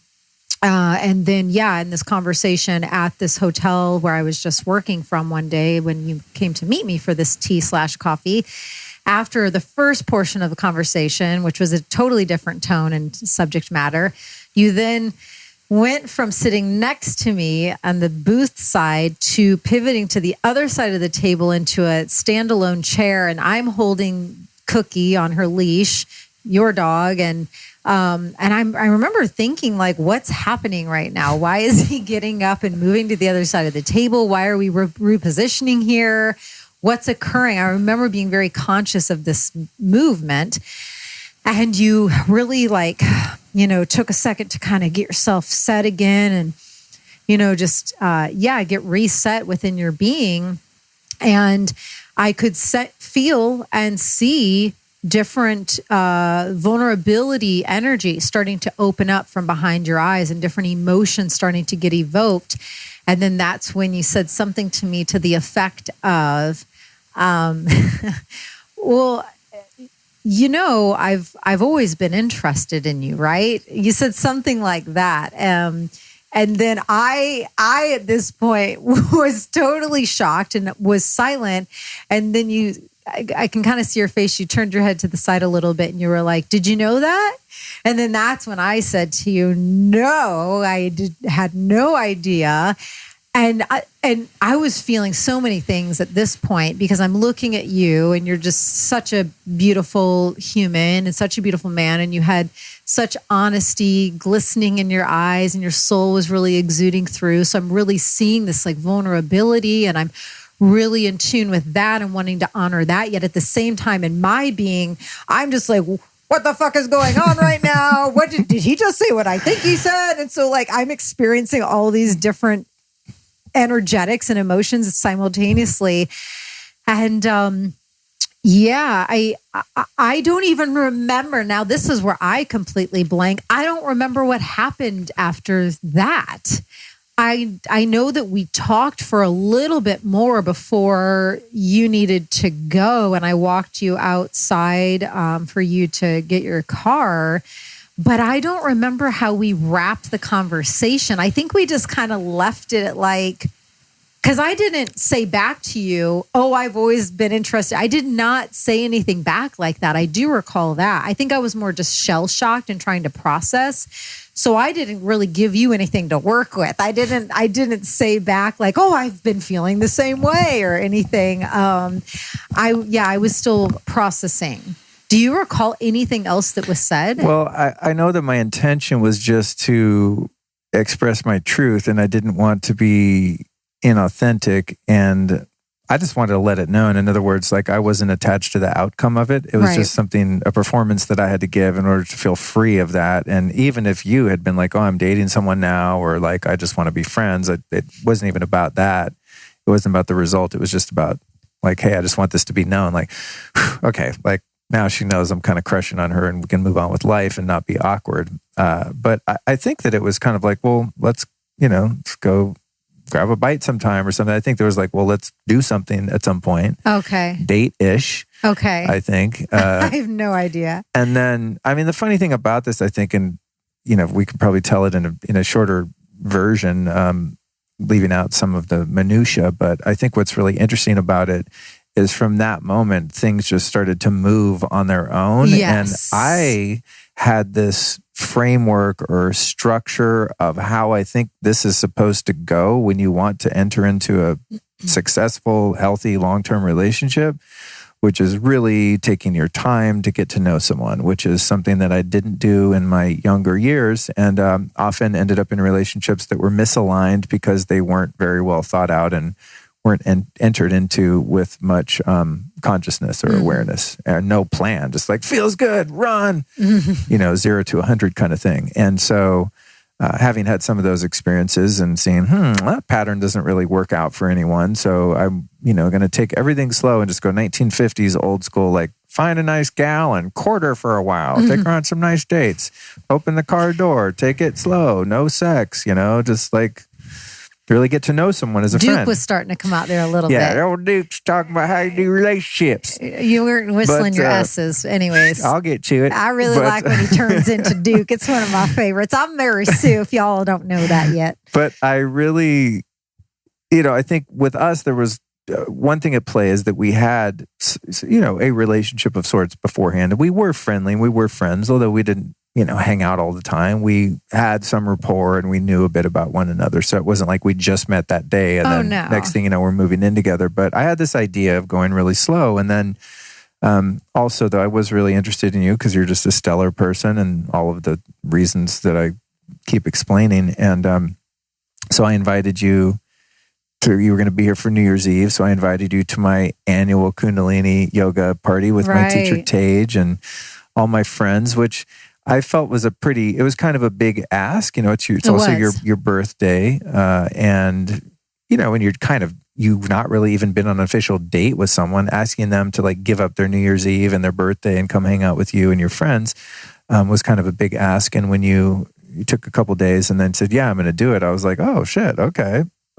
that's shit's getting on and popping now. Yeah. And then I was just had such a lovely time with you. And I remember being there with you and I was like, are you okay? And you're like, dude, I love Kundalini yoga. I've been doing this for years. And I was like, what? Oh, awesome. That's such a great thing to be able to share with a partner because it's been such a instrumental part of my awakening and something I really enjoy. It just feels so amazing to do that. And then I remember giving you a quick kiss, which was our first kiss of the new year. That was the official pivot from brother to something else, not to boyfriend yet. But I was wondering if that was going to happen because the ball drops, all those cliche quintessential things about New Year's Eve and I could feel something new conjuring. I just want to be completely honest. When you expressed that you were interested in me, this was not something that I just jumped into. I had reservations because I think I felt closer to you throughout the years, maybe than you did me. I had you on my show and you moderated a panel I was on and we did keep in touch and have some conversations. And so I've really valued you as a friend and someone that I loved. And so I got nervous. What if we explore these waters and one of us ends up liking the other way more than the other? Or what if we both really like each other, but our kissing and our sex is horrible? I had all these fears coming up that made me very cautious to enter fully into this new river, this new current that had become opened via your transparency and vulnerability at the hotel that day by expressing your interest. So there have been really cool moments along the way where you were the expander for us, where you opened up this new field of possibility. And then I give myself credit for also you open up this shamanic field and I'm like, oh, sniff around in there, look around in there. I'm like, that actually looks and smells pretty good. Okay. And then I step into that field and then we go over here and you're like, how about New Year's Eve? I know it's the start of a new decade and the start of a new year and it's your birthday the next day, but you want to spend that night with me? And I took about 5 days of sniffing into that one. I was like, oh, this is a big deal. This is a big decision, because, with me with energetics, I'm like, it's really important. Who am I sharing space with, especially to start a new decade and to start my birthday with? I'm like, who do I want to share that space with energetically? So after about 5 days of sniffing into that field that you opened up, I was like, yeah, that field's actually smelling pretty good. What's going on here? I'm going to step into this field. And it was, I remembered wondering, because we had not been physical at all. We had a couple of what I would consider dates of me hanging out over here and then hanging out with Rosie and Tori and looking back, realizing that was actually our first double date, but we didn't know it at the time. And we had spent some time together in this new current, but we had not even touched each other really. I could just feel very, very gradually an attraction growing because I'd had that completely shut off from you in years past. I only looked at you as my friend. So even though you're really attractive, I wasn't seeing you through that lens. So in this new current, me starting to expand into this other things that were possible was really pretty slow moving in the beginning. And so I remembered wondering, I wonder if he's going to kiss me when the ball drops. But then you vanished. This is the hilarious part of this story. So it's about to be my birthday. I haven't even told you this yet. This is some real juice for the listeners. You don't even know this part yet. This is so exciting. So it's about to be my birthday, right? When the ball drops, when it turns midnight, the world begins to celebrate for me and my birthday, right? And a couple minutes before it turns midnight, Luke disappears, everyone. That's because when they dancing. No. So the balloons drop. We've been doing Kundalini stuff. There's wizards everywhere. All this amazing stuff's going on. 2 minutes before, no sign of Luke. And I'm like, this is this funny story that my head started conjuring. I've yet to tell you this. Because in my mind, I'm like, what's going on? Why is he not going to be here for this moment at midnight? This is so weird to me. What could he be doing? So in my mind, I'm like, well, first of all, I'm like, surely he'll come back. That was the first one. But then I realized that wasn't happening because the balloons were dropping. And then the next story that I conjured, I'm like, oh my gosh, it's my birthday. I bet he's out there getting a cake ready. I told myself that you were probably back there like putting candles in a cake. And that when it turned midnight, you were going to come in and like give me a birthday cake. And I was conjuring really rapidly all these hilarious narratives, none of which proved to be true. And so then finally at like 5 or 10 after midnight, you come just sauntering back in, like, you know, nonchalant. And I'm like, what the heck? This is such an odd mystery. You know, thank God you took, I remember feeling, I was grateful that you took the pressure off that having to kiss at that moment though. Because I didn't really think I wanted it to happen that way of like feeling forced because it's midnight and because it suddenly turned a new year that we're supposed to kiss now. So then we did. So I remembered being happy that you released the pressure valve on that moment. But then, you know, 10 minutes later, when you did walk back in, you did, I was standing and you did walk over to me. And I remember you put both your hands on my arms and you said, let me give you your first kiss of the decade. And I was like, oh, okay. And then it was just like literally like a half-second peck. But that was a big moment because we had never done anything like that. It would have been so weird to just try to make out with you right then. In front of everybody, yeah. Like bridging the friend zone is, I mean, it's probably happened before. I can't think of a time. I've never done it. But it's interesting. Really but now weird. I remember what I did. Yeah, where were you? I still don't know the answer to this. When I was not preparing your cake, which would have been a great move. Right. When they do the ball drop at the Santa Monica Women's Center thing, which I've been to a few years now, it's amazing because you can go up on the balcony. Okay. And it's a great place to live stream. Oh my God, you guys, he went up to get on Instagram. Yeah. Mm-hmm. Wow. Yeah.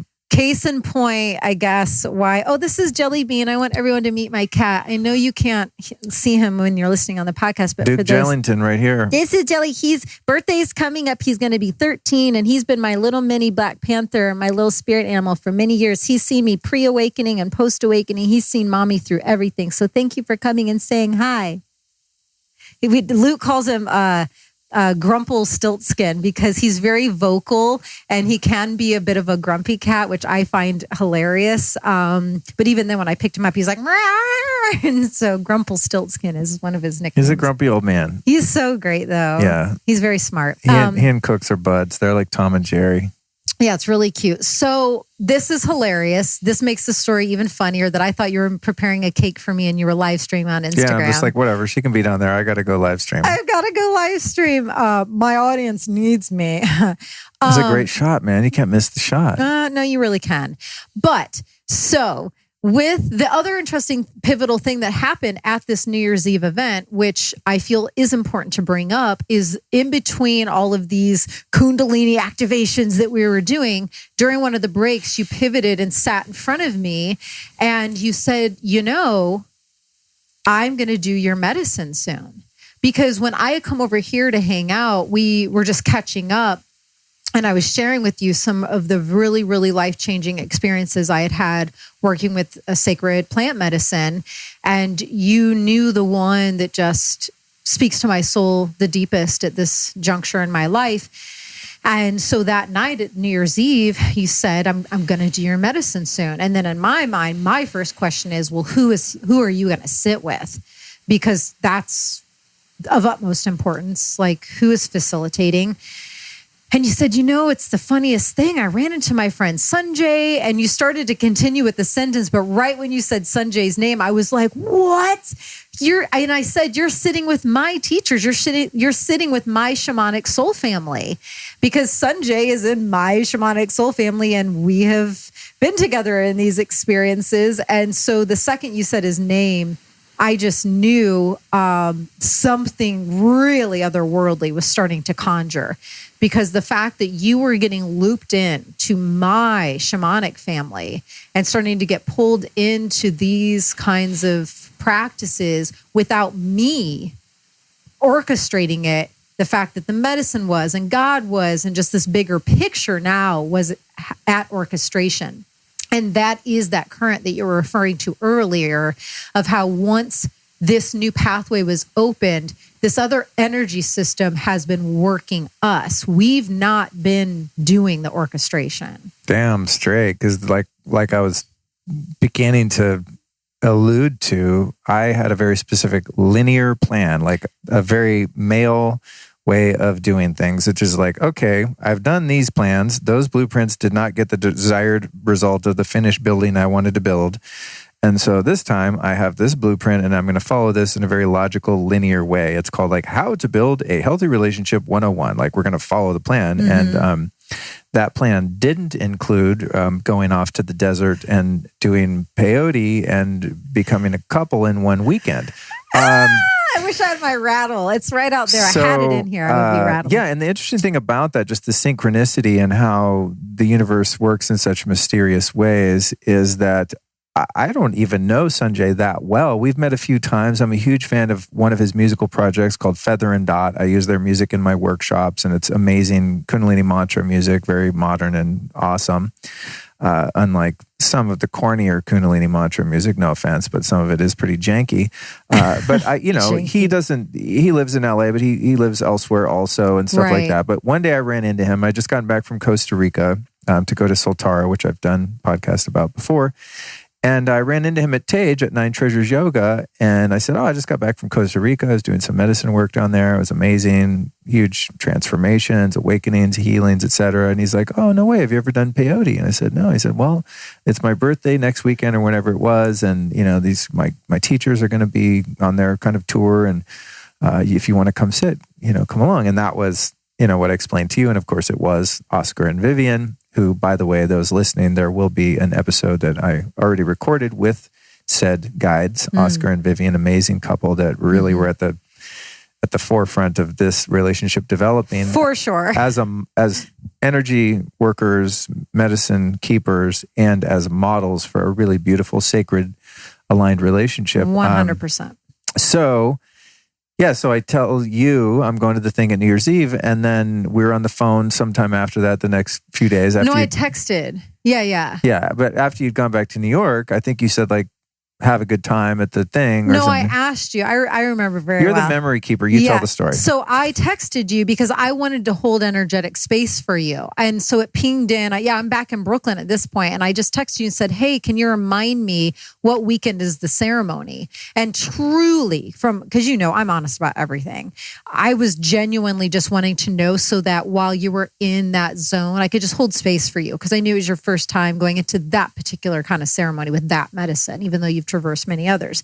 So when you saw that text, you sent the date, and then the next, I think it was like an hour or two later, you came in with this other expander question, another expander pivotal point, taking me into a new field. You said few simple words. Why? Do you want to come? And I had not even, because I had just gotten back to New York. So I was not thinking at all about, even though I love Oscar and Vivian to the utmost, I wasn't going to fly right back. But when you asked me that, I thought, why not? Yeah, I do want to go. I love Oscar and Vivian. Their tour is wrapping up soon. I love Sanjay. It's his birthday. I want to keep exploring all of this incredible alchemy that's so clearly happening with you and I. I'm manifesting my move to LA anyways. Like there's literally, I got a sheet of paper out and I wrote the pros and cons. For real? Yeah, I made a list and there was just literally no reason for me to stay in Brooklyn. And there were all the reasons for me to get another plane ticket right then and fly right back the next day. And that's what I did. And I just love that our first trip that we ever took together was loading up the car with all of the tools you need for a ceremony, the ponchos, and just because we knew we were going to be in a desert and we needed to really be prepared because it was going to be cold. We would be in a teepee and just loading up the car together. And our first trip ever together was going out to sacred lands in a desert to sit together and sacred ceremony with my shamanic family and my teachers. You cannot make this stuff up, and you could not have written a better script for the love story that is, what, in my opinion, on my side over here, it could not have been scripted better, because I had been praying for that for years. It had always been my ultimate vision to sit with my sacred divine partner, to sit next to my king in a sacred ceremony, doing that kind of evolutionary work, that kind of sacred work together. To me, that is the highest vision. So to be having that manifesting so quickly, it just was really mind-blowing and beyond special to me. And that was one of those situations where I really had to follow my intuition and not my logic, because logically, sharing that experience with someone that I think we'd been on one official date at that point. I took you to dinner at Pache before that, I think, right? I don't even remember if it was before. I remember like we had hung out, but they weren't really dates. Like I'm like, I really want to take you on a date and treat you like a lady and like do the thing. We're dating now, I mean, not exclusively, because at that point I thought, well, we're probably still going to date other people and see how things come together. And eventually you'll move out here and then we'll see how it goes. And I had this kind of plan together, I was hoping it would work out. But it was kind of a move for me where we were at that point to share that kind of depth of an experience with someone who we're just kind of testing the waters. We're not a couple per se, right? Yeah, no, we did not go into the desert as a couple. We left the desert as a couple. Yeah. But we did not head into the sacred grounds that way. That was where my head was like, is this a good idea, Luke? Should you be doing it this way? Does this really make sense? And I had to just be like, shut up, brain. Like, this feels right. The 51% of me is leaning like, this would be cool. Like, if there's a way to get to know someone, this is a pretty good way to do it. Oh, it doesn't get any more vulnerable than that. Yeah. And so ensued a 2-day, 2-night ceremony. My first time ever sitting with that medicine. And, that's a whole other podcast, as I said, coming out. It's a medicine that I've been drawn to 6 times total now at this point at the time of this recording. And every time I'm like, why am I doing this? I don't like this stuff. And you say you'll never do it again. Yeah. And then, I get awakenings and realizations, and the biggest one being the realization of, wow, we're a thing, which is, it's almost hard to explain and tell the story because it just enters into the mystical realms, and it's a non-linear thing. But essentially, I think for me, it was you having had experience with those teachers, that tribe, and in that experience, it had a certain depth and sacredness to you that it didn't have to me yet. Correct. To me, it's like, wow, this is an interesting date to have with someone for a couple days. It's kind of a fast move forward for me, because where are we going to sleep? Do we sleep in the same bed? We weren't intimate in any way really at that point, and even for some time afterward. Right.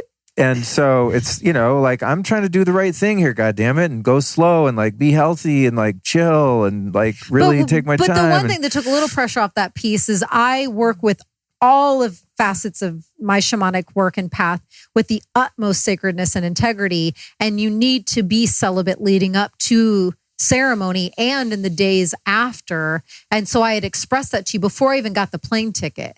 I just wanted to get that out of the way, even though we had not been intimate yet. I just wanted to remind you, like, look, even though I'm flying back out there, I work with medicine and with shamanism in this way. I know you know that, but I'm just going to reiterate, you are to be celibate before and after, and that will 100% be how I roll. So that took some of that. Yeah, and then I was like, well, is your plane ticket refundable? Right.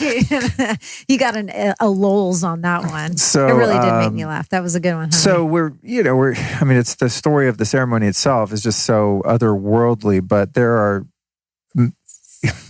Oscar and Vivian are leading it. They have this beautiful, high-level spiritual relationship and a deep love that's just palpable. I mean, you get around them and you just go, oh my God. My experience is like, whatever they're doing, I want that. Yeah. Like, that's the type of relationship I want. Just so reverent and deep and fun. And just the way that they interweave their work together and the way their energies balance one another. It's just really, really amazing to be in that space with them. Add to that the mystical peyote button, these freaking cactuses that you eat that taste like, be nice, that taste beautiful, be reverent, and taste holy and sandy. It's very sandy, bitter and chewy.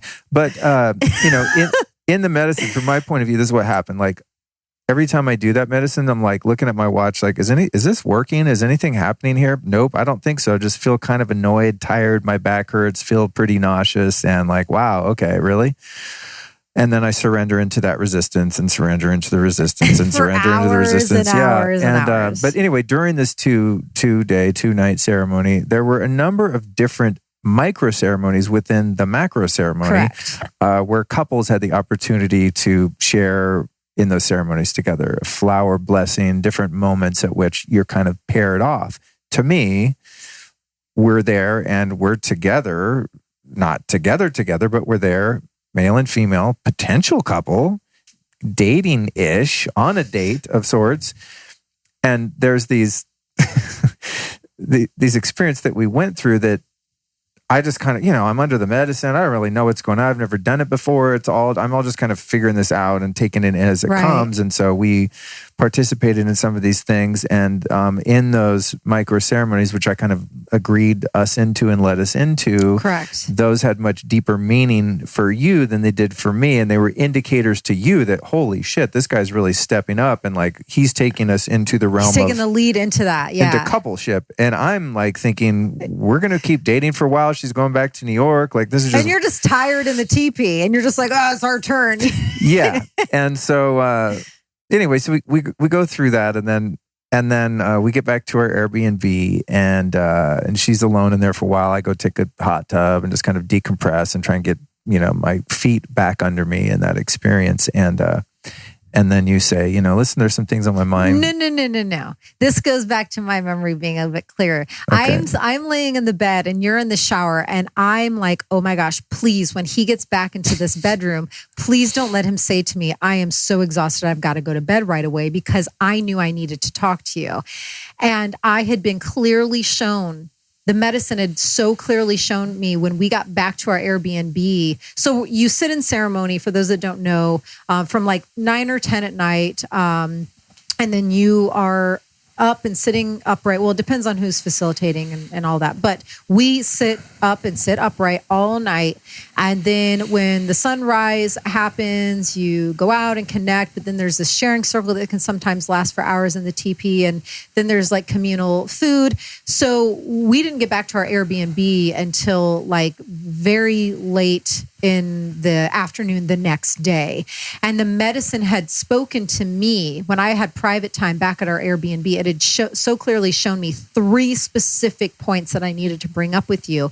And they were on the crunchier side, as I like to call it. And I thought, oh my gosh, I could feel this was going to kind of be a game-changing moment for us, because this was going to be some challenging stuff to bring up to you. And I remembered being scared that when you got out of the shower, you're going to be too tired to talk. And I knew I needed to get this out of my system. So thank God, when you got back into the bed, you go, you said you didn't share in the sharing circle. Why? How was your night? And everyone shares I don't think every once in a while someone will pass because they're just, in a different space. But yeah, I was like, oh, that was weird. Why was your share omitted? Right. And I was like, funny, you should ask. I've got some things I need to talk to you about, not share in the sharing circle. So yeah, I then said to you, I think that there were a few things that I needed to bring up that I had been in observance of during the ceremony that just felt really vital to ask you about. And they were things that, had I not been in a heightened conscious state, or had I not been a very consciously aware, awake person, some of these things in the past would have probably slipped under the radar. Like pre-awakening, I probably would have blinded myself to these signs because I wouldn't have wanted to face these difficult conversations or to possibly hear the answer that would come from these conversations. And yet that's not who I am anymore. And I knew I needed to go there. And there was, I won't get into the full minutia, but there was the one that just keeps pinging in for me to share. is during the water blessing, how, Vivian was aware, Vivian and Oscar, again, is a facilitator couple, and she was aware that we came, together. And she was seeing things about us that I think we weren't even seeing at this point. Just the power of us together. So when she got to, you were sitting to my left, she did the water blessing for you first. When she got to me, she did the water blessing and she was about to move on. She started to move to the person sitting to my right, but then something stopped her and she paused. And she said to us, "So are you two a couple?" And at that moment, I then looked to you to together discern what our response would be. And as I looked to you, you remained with your eyes shut.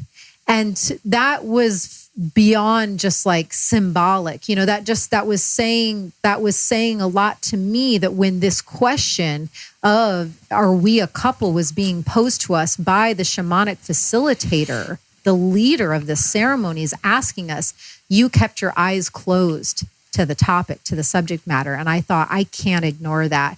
He's closing himself off to this question. He's closing himself off to this possibility and sleeping this question. So that was one of the 3 peyote bullet points that I was advised to bring up with you. And I have to give you so much credit. I give us both credit for just doing any of this. But then that was the game-changing moment, because that's the thing we talked about at the beginning of the podcast. It's those precise moments where the person can get defensive. And you did the complete opposite. You leaned in energetically and physically. You laid over, I was laying in the bed and you laid over my legs and you leaned into me. And you were so genuine and so thoughtful and just so connected in this process. You didn't flinch. You didn't get weird. You didn't get defensive.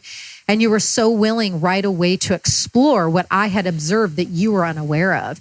And that's such a testament to where you are on the path and just as a human. And you being willing to have this kind of level of conversation with me in the way, in the capacity that you were. That's then when my mind got blown. And I thought, oh my God, this is what I've been praying for. And it was through, and then I'll let you take it from here. It was through the discussion of this that then you partly had to watch the piece that doesn't want to be in discomfort, which you acknowledged a few days ago on a walk. That was slightly at play. And then the bigger piece of you that's just, goes beyond logic, just goes into that intuitive sense of you saying then to me, well...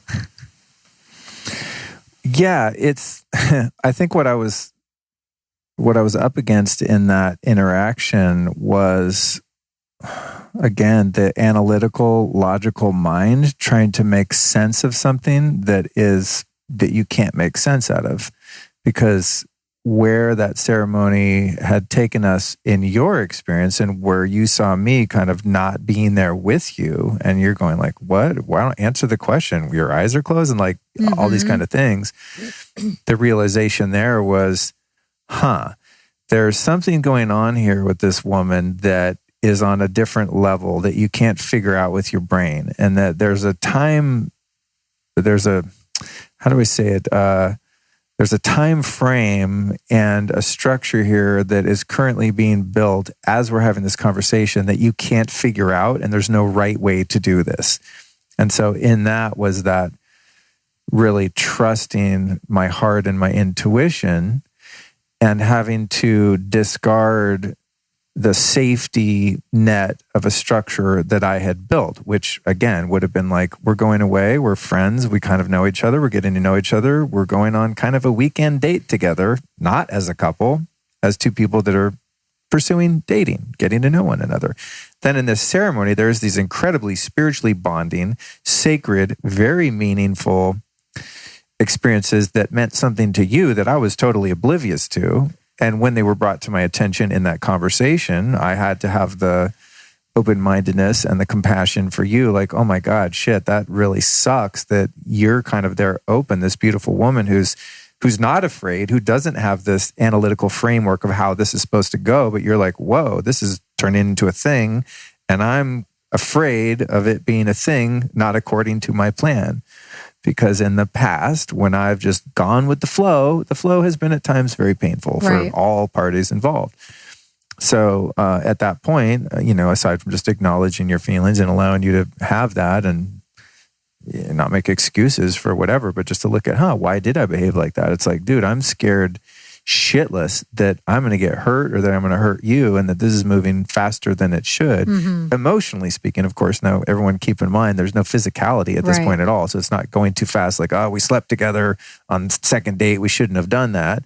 It was just like, whoa, like we're in a teepee and they're doing a flower ceremony. And then at the end of it, she's like, and you two are now married. I'm like, whoa, all of my like love avoidant to Vivian. all my past love avoidant triggers and fears of being enmeshed or engulfed or trapped or moving too soon or getting hurt or abandoned or whatever, or like ding, ding, ding. Oh shit. So like I close my eyes. I'm just like, la, la, la. I can't see you. I can't hear you. She didn't just say that we were married. Yeah. Oh my gosh. Yeah. It's just too much. I'm just like, this does not make sense.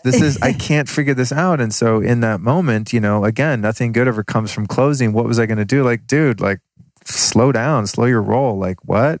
I mean, I could have very easily gotten defensive or not acknowledge your experience, but instead, because of the open-heartedness that medicine specifically creates. Yes, I mean, it is medicine of the heart. As bizarre as I find that particular cacti and its effect on you, because you can't figure it out. The more you try to figure it out, the more annoying it gets. The more it eludes you, yes. The more it eludes you versus some other experiences where it's just so crystal clear and I know exactly how to meander in those realms. The realms of the peyote, in my experience, are very obtuse. Is that the word? Is that a word? Obtuse? Just they're opaque and kind of vague and you don't really know what's going on. But the key thing that I'd have experienced in all 6 experiences is that my heart opens in a way and there's this love that I experience for everyone and myself, and there's this capacity for open-heartedness. So when you expressed what was going on with you and you had those little triggers that had come up, I was able to somehow keep my heart open and then actually go back into my mind and use the analytical mind in a constructive way. And that's where it went next. I thought, okay, so Luke, what you've got here is a woman who is opening her heart to you, and she's saying, and I think you even said this, like, dude, I'm here. If you want to go. If you don't see me in full now, I don't know that you ever will, is what I said. Yeah, and you're basically like, I'm ready to go there. And as scared as I was, because it defies all logic, this is not how this is supposed to work. That's kind of where I was. I just thought, okay, well, let me open my heart and open my mind. And then I was brought to, by intuition and the guides of sorts, a list that I had made, or a document rather, that was my manifesto of the perfect mate. Just every attribute of their character and values and preferences and lifestyle and looks and all the things you could want in a dream partner. I had created a vision for that. And I'd written it down, and it's in Evernote somewhere. I probably still have it. Yeah. I'm sure I do. It exists in the cloud. And so in that moment, I remember just going, well, I'm kind of freaked out, but here's this woman. Let me see how this adds up against what my vision is. And then I started to dictate to you from memory all of the things that I was looking for and the dream partner that I had envisioned. And, 99.999% of those things were sitting there right in front of me.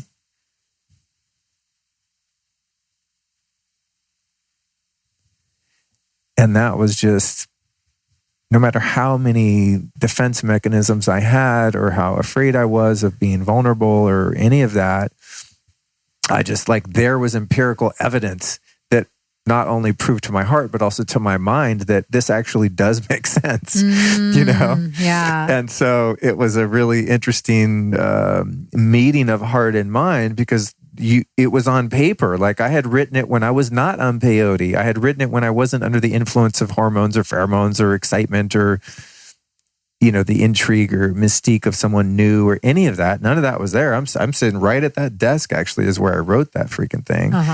And there it was. And it was like, she has this, ding, ding, ding, ding, ding, ding, on the list. And most of those things, and the things that were most meaningful to me, were your character attributes and your actual, who you are as a person of integrity and wisdom and kindness and all the the things that I really have grown to even cherish more in you. And you're also super hot and all of those things too. Those are on the list, trust me. I won't share that list, but big boobs. Check. There's some things like that. Sure. We all have our preferences. And so in that moment, it was just, I remember just crying, I think, right? I mean, you'll remember the details, but inside I was just like, oh my God, Luke, fucking surrender. Like, let go, just let this be what it is. And then I think the conversation went something like, okay, well, let's give this a shot. And now we're a couple. And then I think what happened, then we finally went to sleep. This is after being up for however many, 20 hours or something. Yeah, at least. Went to sleep. And I believe the next morning you kind of gave me like a buyer's remorse clause. Yeah, like a way out. I did. Something to the effect of like, okay, so we had this profound, deep experience. You conveyed that, you had some kind of awakening, Luke, and you're willing to give this a shot. I'm going to give you an out here. Like, how are you feeling this morning? Yeah, for sure. Stone cold sober. And is this something you still want to pursue and all that? Well, yeah, definitely. Because I'm at a place in my life, like age wise, what I want to experience where I am never going to want to coerce someone to be with me. Like it needs to be full on from your end. Like this is a yes. And so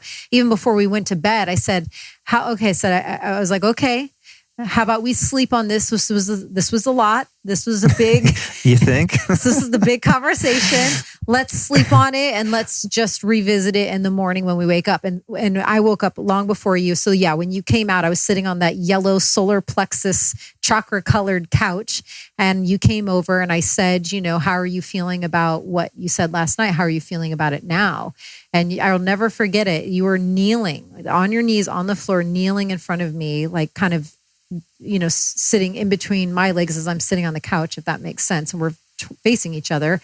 And I remember we just intuitively leaned in and pressed our third eyes together. So we had our foreheads touching as this conversation was starting to happen. And you said, I nothing's changed. Like I feel the same. And then I remember expressing to you that it would be my greatest honor to be with you and to be your girlfriend and to be together as a sacred couple. And it was in that Airbnb in the middle of the desert, with our third eyes touching, that we officially became a couple real quick in a weekend. Defied all logic and all plans, and thankfully so. And I think that there is a time to have a plan, and there's also a time to be willing to adjust that plan when your heart says otherwise. And when you can feel God at work. Yeah, and to acknowledge like what's motivating you to move in one direction or the other, and I just had to trust. Like I hope I'm not delusional right now, and I hope I'm not being motivated by trying to please you or whatever could be trying motivating. to escape the discomfort of that conversation. Yeah, totally. And that occurred to me. Like, am I doing that? Am I doing that? Shit, do I just want to make everything okay? And I did just want to make everything okay because it was uncomfortable as fuck. But also, I could have said like too fast, like, whoa. Pump the brakes. Like, let's go back home, And you said you knew, though, if you had done that, you could feel that it was going to be a wrap for me. Yeah, I don't think it was a negotiation for you. I got the sense that you were like, dude, if you can't see me, like, I'm here, I'm open. You were so vulnerable and so receptive. And I admired that, the courage that it took to put yourself out there in that way. Yeah. And it was like, damn, she's really putting herself on the line here. And I don't want to discount that.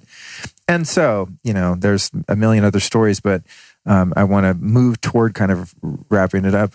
Since we've been talking for 3 hours. It's 2. But, hey, man, maybe there's, a couple people hanging online that might be inspired, that there is hope. Because I honestly, at times in my life, thought like maybe, as you said earlier, that I'm just like, I suck at this and I'm just never going to get it right. And maybe I just have to learn how to be alone. And I never totally gave up hope, but I did consider that as an option. Exactly. Maybe I'm just too broken or karmically, like that's not my path. And I'm just supposed to be by myself as I have been really most of my life, at least in my heart, Right. So I think the funny thing about it is that the bond between us has continued on in very untraditional and unexpected ways, because we still, and this was the one part of my plan that we did get according to my plan, was that we weren't physically intimate for quite a while, a long time into the relationship, and well after we had decided to be committed and monogamous. And I mean, I don't think we ever used the word monogamous. It's just implied that we're together, and that means you're not together with other people, which I love. But it's just then that piece became no big deal. And I was very afraid when I was dating to express that, because modern women don't really understand that. Like, let's date for a while and not have sex until we're not together. all modern women, because I was celibate for basically 5 years. No, so. you're an exception, but I have experienced where a woman's like, wait, what? Yeah. What year is this, dude? Are you serious? That's because I was so freewheeling in the past, as I said. I mean, I wasn't that discriminating about with whom or when I decided to be intimate, and that gets tricky. You know, hearts get hurt when you're careless, mine and others, and I'm regretful of some of those experiences. So I thought I'm going to really honor the physicality element and make sure that I'm really wanting to be with someone, and I can fully have a heart-centered physical experience and not be thinking like, are they with other people? Am I? And like all that. I just don't want all that messiness. But for us, it was just done for us through totally medicine journeys and different things go, cycles moon and cycle, different things. all the nature-based sacred divine things were not letting us be intimate. It kept us from being intimate for quite a long time, which was fine with me, because that's how I wanted it. I wanted to be special. I wanted to get to know someone. I wanted to have more meaning and sacredness around the physical part. Because as I said, in the past, at times there hadn't been, and I know what that's like, and I want more of that experience. So there's that. But the really funny thing, the plan, and I don't know if I've ever illustrated this to you in terms of my linear timetable, but it was like, meet a few people, date a few people, you're going to gravitate toward the one you most bond with and kind of eventually weed out the other people, become exclusive with the one person that you like the most and they like you the most. Then you date for, exclusively for, I don't know, maybe a year. You each have your own houses and your own lives. And then if that all goes well, then eventually you move in together, and maybe after a year at least. And then, and so on into, you've told me this. A period after that, perhaps you propose and you get engaged. Then way long after that, you get married. And then maybe down the road, you have kids. It's kind of like. Well, at that point, I would be like a 60-year-old mother. So, Well, but anyways. Yeah. Apart from that, we are biohackers, though, whether you like it or not. But anyway, I had this kind of linear plan. So moving in together was not gonna, that was like, what? No, you had an apartment in New York. You had to go get this thing together. And then, you were going to move out here. And I think initially, just logically, I thought, well, yeah, she'll go get her an apartment somewhere, a house or whatever. And then, we'll see each other when we see each other, and we'll each have our own separate places until we're really sure, then we'll move in. But somehow in this unspoken way, I don't think either of us ever expressly said it, but it sort of was just implied or just naturally happened that you were going to come out here for a longer period of time and just stay here at my house. And then it's kind of just like, you're just living here. Then this coronavirus shit hits and you can't leave. No. That's not how it happened at all, honey. We had decided that I was coming to move before the pandemic hit. Yes, I know that. Oh. I know that. But I'm saying that, see, we're going to fight on air here, guys. God damn it. Give me something to throw. Frying pan, please. Give me that school bus toy. What I'm saying is, we just sort of very naturally, before a logical timetable, started living together. Yes. And then this pandemic hit. Correct. And we're going, oh my God, thank God we're able to trust the heart plan and not the brain plan. Right. Because you'd be stuck in New York or going to live with your folks or doing whatever you'd do. And I'd be sitting in this goddamn house alone. No offense, Cookie, but I'd be sitting here with my dog. And when we went on one of those walks, that's what I was acknowledging and giving gratitude for, is that had either one of us at any point in this pathway, at any point in the juncture, yanked back, tethered back, flinched, gotten in fear mode, said no, not remained open, it would have thrown a glitch into this divine plan, because I came out here with the cat to officially move in. And then within 48 hours, like, the pandemic erupted. So had either of us pulled back at all, this whole thing, this current beautiful situation that we have would have been totally different. You're right. Yeah. Yeah. It's just interesting to observe how destiny, fate, karma, grace, luck, divine timing, miracles has played a part in this, and how it's been such a relief to be able to share this time together and being cooped up. And it's also been a really good stress tester of the relationship, because, you get to know someone and it's relatively new, and you take a trip or you move in really quick or you do whatever, and you're forced to spend a lot of time on top of each other. You can annoy the shit out of each other, even if you really like one another and have a great relationship. So I think it's fascinating that you and I have been spending so much time inside this house. You couldn't be spending more time together. It's like an extended honeymoon that lasts months, and we're just having the best time ever. And I appreciate that about you, and I appreciate that. God, thank God we're not going through this weird time on our own individually, because it's just, there is such a safety in numbers and such a coziness and a love in the house that makes having to be home actually kind of nice. Not really missing anything, because everything I want is right here under the roof, including you. Thanks, honey. For someone that, and we will wrap it up, but I just, I wanted to get into some of your path a bit and just shamanism and things like that. But one question that did pop in my head that I think would be interesting, as we've just described how this plant medicine of peyote really facilitated the speed at which our relationship has moved, and the structure and the opening of our minds and hearts, and us being able to operate in a place of trust that has obviously proven itself thus far to be legitimate. What would you say to someone who thinks plant medicines are a drug, and that if you go to a ceremony that you're off doing drugs or something like that? Because I know some people have not had that experience, and they equate a mind-altering substance like peyote as drinking alcohol or doing cocaine or any of that. Oh, God. So I'm like feeling so many huge waves. Even just hearing you pose the question that way hurt my heart so much. Well, as someone myself, anyone that's listened to this show, I quit doing drugs and drinking 23 years ago because I had to and wanted to. It was not a successful mission for me. I was in a world of hurt, and so I cleaned up my act, and I'm very grateful that I've been on the path of the straight and narrow since then. And in the past year plus or so, I've had a number of different experiences in the plant medicine realm, not for recreational purposes whatsoever. And anyone that's done them can attest that there's not any recreation in doing 4 nights of ayahuasca or peyote or whatever it is. It's work, if that's what your intention is. And so it's something that's really opened up new worlds of healing and understanding for me, and spiritual growth and connection in a way that I'm so grateful for, and it's so profound. And for me, it's just such a different thing than doing a drug to escape or something of that nature, Right. So I know this is something you understand, but I think many people don't understand what the difference is. And I think some people perhaps think people like me are deluding myself, and that I'm just finding an excuse to do drugs and calling it medicine or something of that nature. Well, one of the interesting points you already hit on, it is the antithesis, drugs to distract or to numb, and plant medicines are the complete opposite. It's to face oneself, so that right there is huge, complete opposite difference.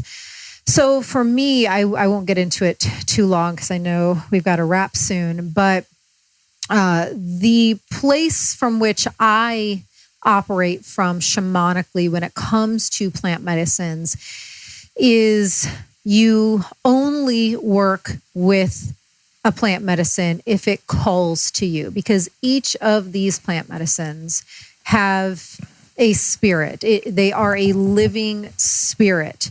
And so this highest divine intelligence and consciousness and energetic frequency and vibration that is this living being, that is this living spirit, that is grandmother medicine, ayahuasca, or grandfather medicine, peyote, or whatever the other examples are. The spirit of this plant, if it wishes to commune with you and wishes to work with you, it will call to you. And this call will be unmistakable in some way. You will just know. There's just a deep knowingness that the spirit of peyote is calling to you. And if you are questioning whether it's a call, it will continue to come in, and the call most times will get louder and clearer and more frequent.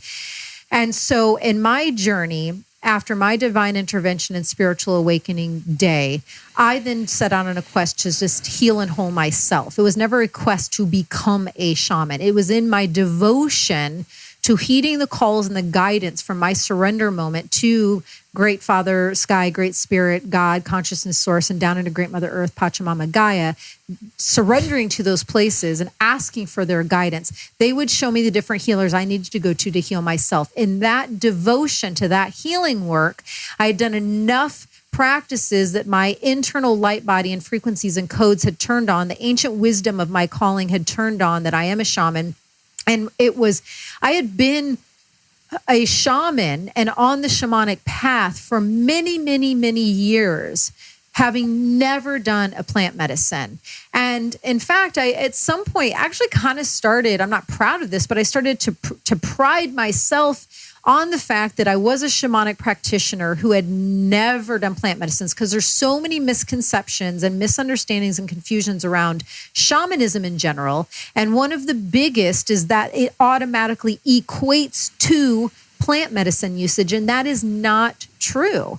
And so it would blow people's minds when I would do podcast interviews or just in conversation, when they would be like, wait a second, you're a shaman and you've never done plant medicine? And I'm like, yes. So I took that as an opportunity to educate and to teach. And I began to like that. So the first plant medicine that began to call to me was ayahuasca.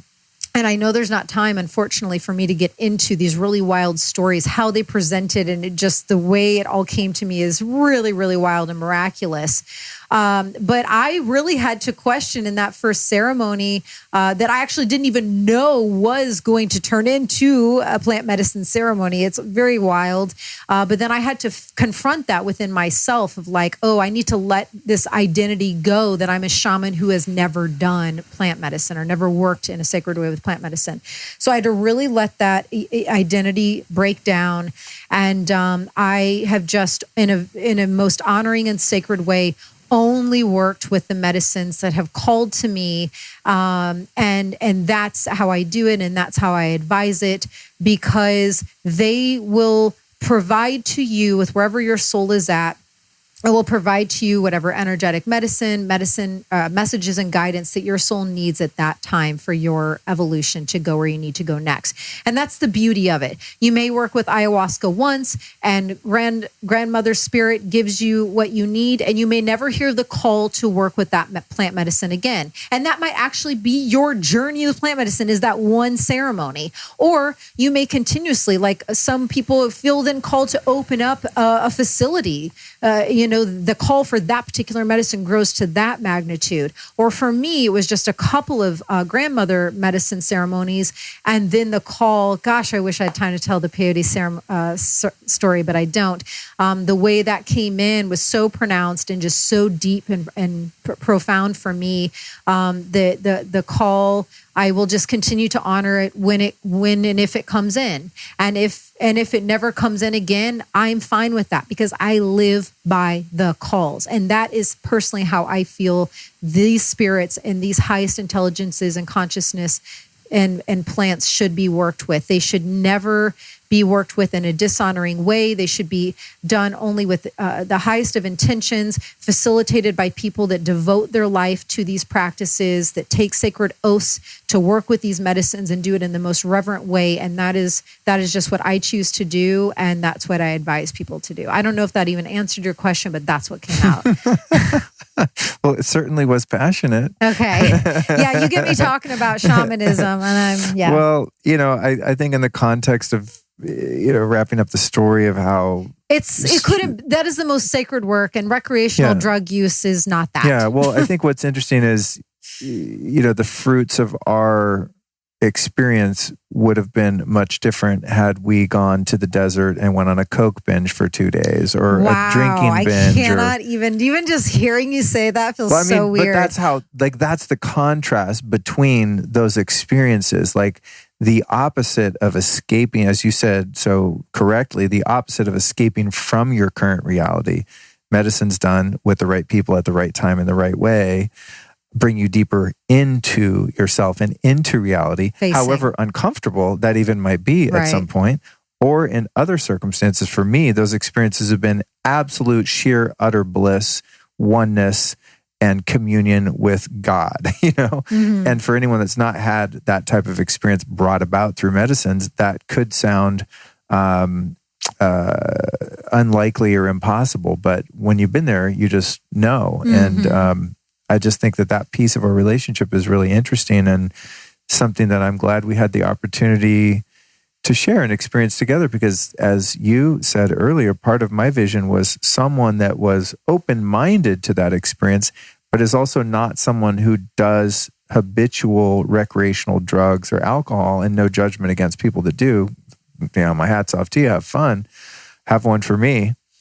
But that's just not my path. And I really would not want to be in a relationship with someone who drinks or like smokes weed habitually or like does drugs to escape or even just to party and have fun, even though there's absolutely nothing wrong with that. It's just and I don't do any of that. Yeah. And that was one thing I was like on my list, was someone who's like, doesn't do drugs, doesn't have issues in that way, but is also in understanding of, respectful of, and open-minded or willing to participate in the other side of that, which is, sacred ceremony. Sacred ceremony, or the use of, clinical psychedelics with the therapist, or, some of the things that are opening up now in both realms, both clinically and in terms of shamanically. So I just feel like I won the lottery in so many ways, that being just one of them. And I think it's an important distinction to make for people who don't have the experience or lack the understanding and think that all of those things are categorized together as one thing, because they're most certainly not. Absolutely. So I just wanted to touch on that and get your perspective as someone who is kind of like me, even though, you're not, you don't have the past that I have and a reason for avoiding drug abuse. I've never, said one day like, okay, I'm becoming sober. It's just that just organically opened up for me. I just became sober because the lower vibrations of alcohol and marijuana and some of those things for me just energetically were not a match. So it just phased itself out. Yeah, I remember when you found the bottle of red wine in my kitchen. Felt so a couple off. of weeks ago. You're like, what is this doing in here? I'm like, I don't know. Someone left it here, whatever. I didn't even know it was there. When I did, I was just going to leave it in case someone came over at some point. Energetically, it felt so weird. Drink, and you're like, can we get rid of this? I was like, wow, that's cool. That's my girl. It just felt super low vibe. Yeah, it's funny. And again, I'm not judging, just for me energetically in my life. If you're sitting having a glass of wine right now, fine. It's just for me, the energetics of that feel very low. Yeah. And I wanted it out of the house. Yeah, I think it did. Oh, I gave it to my... Get it out of here. Yeah, I gave it away, actually. I gave it away. I did. That was a good call. Okay, so in wrapping this up, I've been watching you diligently work on your book. Oh, yeah. You got an amazing book deal, and which has unfolded since we've been together, which was a huge dream of yours. So beautiful, yeah. So the book won't, you're writing it now, so it won't be out by the time this comes out, but tell us about the premise of your book and stuff, just as a little sneak peek. Well, teaser taster. Yeah, so the book is called Power Animals, Energy, Medicine, and Meditations for Your Greatest Life. And I am writing a fresh, new, modern, and sacred spirit animal guidebook. So I'm going to be featuring 100 different animals. I am a medium for the spirit animal world. And that has been something that opened up from the day I had my awakening. And that relationship with the spirit animal kingdom has only grown and grown and grown every day for many years, to the point where I channel their messages and give live readings. I'm a medium for them. I'm one of, in a very sacred, honoring way, I'm one of the voices for them. So each animal will share their channeled messages and the healing traits and properties that they're known for. And then there's a power practice for each animal, so that, I wanted to go beyond just, I see ladybugs all the time, so I go to the ladybug entry and I read that she represents this, and then what? Because people always are like, then what? So these power practices are channeled rituals and meditations and practices specifically designed for that animal so that you can deepen the rapport and understanding of why they're coming into your life and learning in 100 different ways how you can work with the spirit animal world, because it has been one of the biggest game changers for me. And then there'll also be a card deck with it. So I'm super excited. I'm going to be sharing, I guess I'll put this out there. I hadn't even thought about this until this moment, but I am sharing with some of the animals, people that have had really life-changing experiences working with a particular animal, some of the incredible indigenous elders I know, some of the very high-level spiritual teachers that I know, they've already contributed for the animal that they want to share about,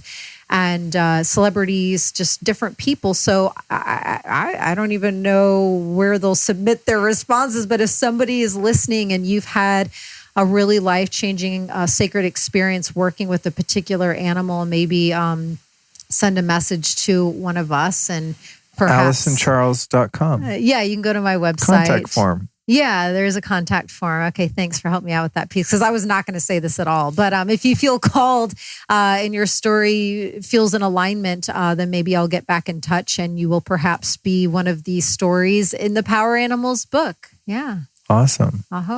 And I'm sure I'll mention it in the show notes, but then you and I, one of them will have already passed because it would have come out yesterday at the time of this release, but we're going to be doing this Friday, actually on April 24th, 11:30 to 12:30 Pacific time, a live stream event together. I know. So fun. So cute, honey. Yeah, I'm excited with Frequency Mind. And so people can go to lukestory.com/events. So many of our live events, mine and yours, have been postponed due to this current situation.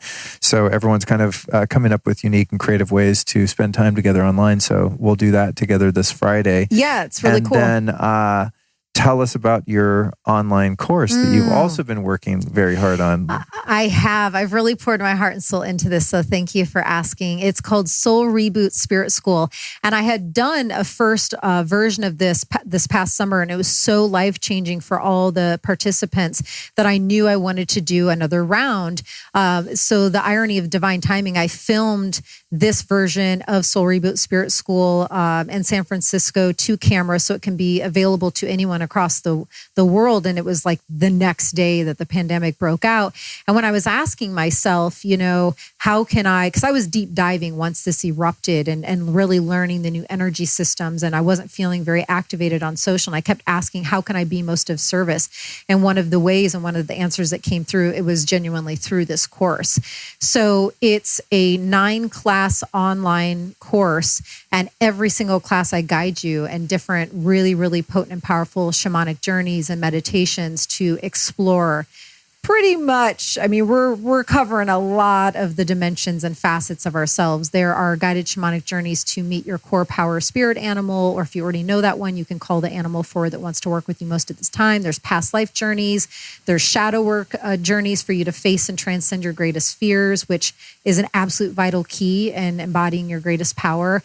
And it's just so wild to realize that this course could not be more perfect for this time, because it's really going to help people birth a new trust, a deeper trust within themselves. It's going to teach you how to access and communicate with the unseen realms, because everything is changing. And we're entered into what we call it shamanism, is a void, an energetic void, which is what is occurring on the planet. And anytime you get thrust into that, it can feel very foreign and confronting and scary. And Soul Reboot Spirit School are all these incredibly powerful rituals and practices that can keep you centered in your power, and you can really align with your calling. So a lot of people have lost their jobs, and I can tell you from experience, you can come out of these voided states as your grandest, brightest self. These spaces also are the field of infinite possibilities. So I'm going to take you into the spaces of these different possibilities so you can emerge like a phoenix rising and not have this time, take you down. It can be a very miraculous time. So for your listeners, we'll do a code. If this speaks to you, which I hope it does, you can go to soulreboot.alysoncharles.com. And then when you're checking out, just put the code lifestylist and they'll get 10% off. And I just made this very accessible and affordable. And no matter where you're at on the spiritual path, this course will serve you. Whether you're brand new and you want to be held in safe, sacred space, I do that. Or whether you've been walking it, these shamanic journeys, you can go as deep as you need to go on a shamanic level. So it's there for everyone. And I'm really, really proud of it because it's honestly the culmination of many, many lifetimes of my work. And when I was watching the edited videos back, it really hit me. I was like, wow. It's taken a lot for me to get to this place where I can hold this kind of powerful energetic container and deliver all of these different shamanic journeys. It's big, and I'm really, really proud of it. And it can serve you in profound ways. I've seen it happen for thousands and thousands of people for many years, and now it's available to anyone listening. Awesome. Yeah, very exciting. That's a really great breakdown. Damn, Thanks. I'm glad we recorded that. In terms of the timeline on that, at the time of this release, it will be April 21st, I believe this drops, and your registration would have opened yesterday on the 20th. Right. Is that right? Yes. And yes. then it's open for how long? Because I know think people hear stuff like this and they're like, cool, yeah, I'll do that next month. But this is a limited. Yeah. Especially to get the intro rate, you got to get in within these first 2 weeks. So yeah, okay. get in and get on it. I don't know that we want to close the door because, like I said, this can be really of service in a big way for this pandemic time. But if you want to make it the most cost effective for you, you've got 2 weeks to do it. Okay, which cool. at this point would be 13 days. And we'll put the links and the promo code and stuff in the show notes. And if you're on the newsletter, you would have already had that in your inbox with all of the clickable links and everything we talked about in today's episode. Although I think we mostly talked about ourselves, and we're so self-indulgent. No, don't say that. No, I'm just kidding. We're not.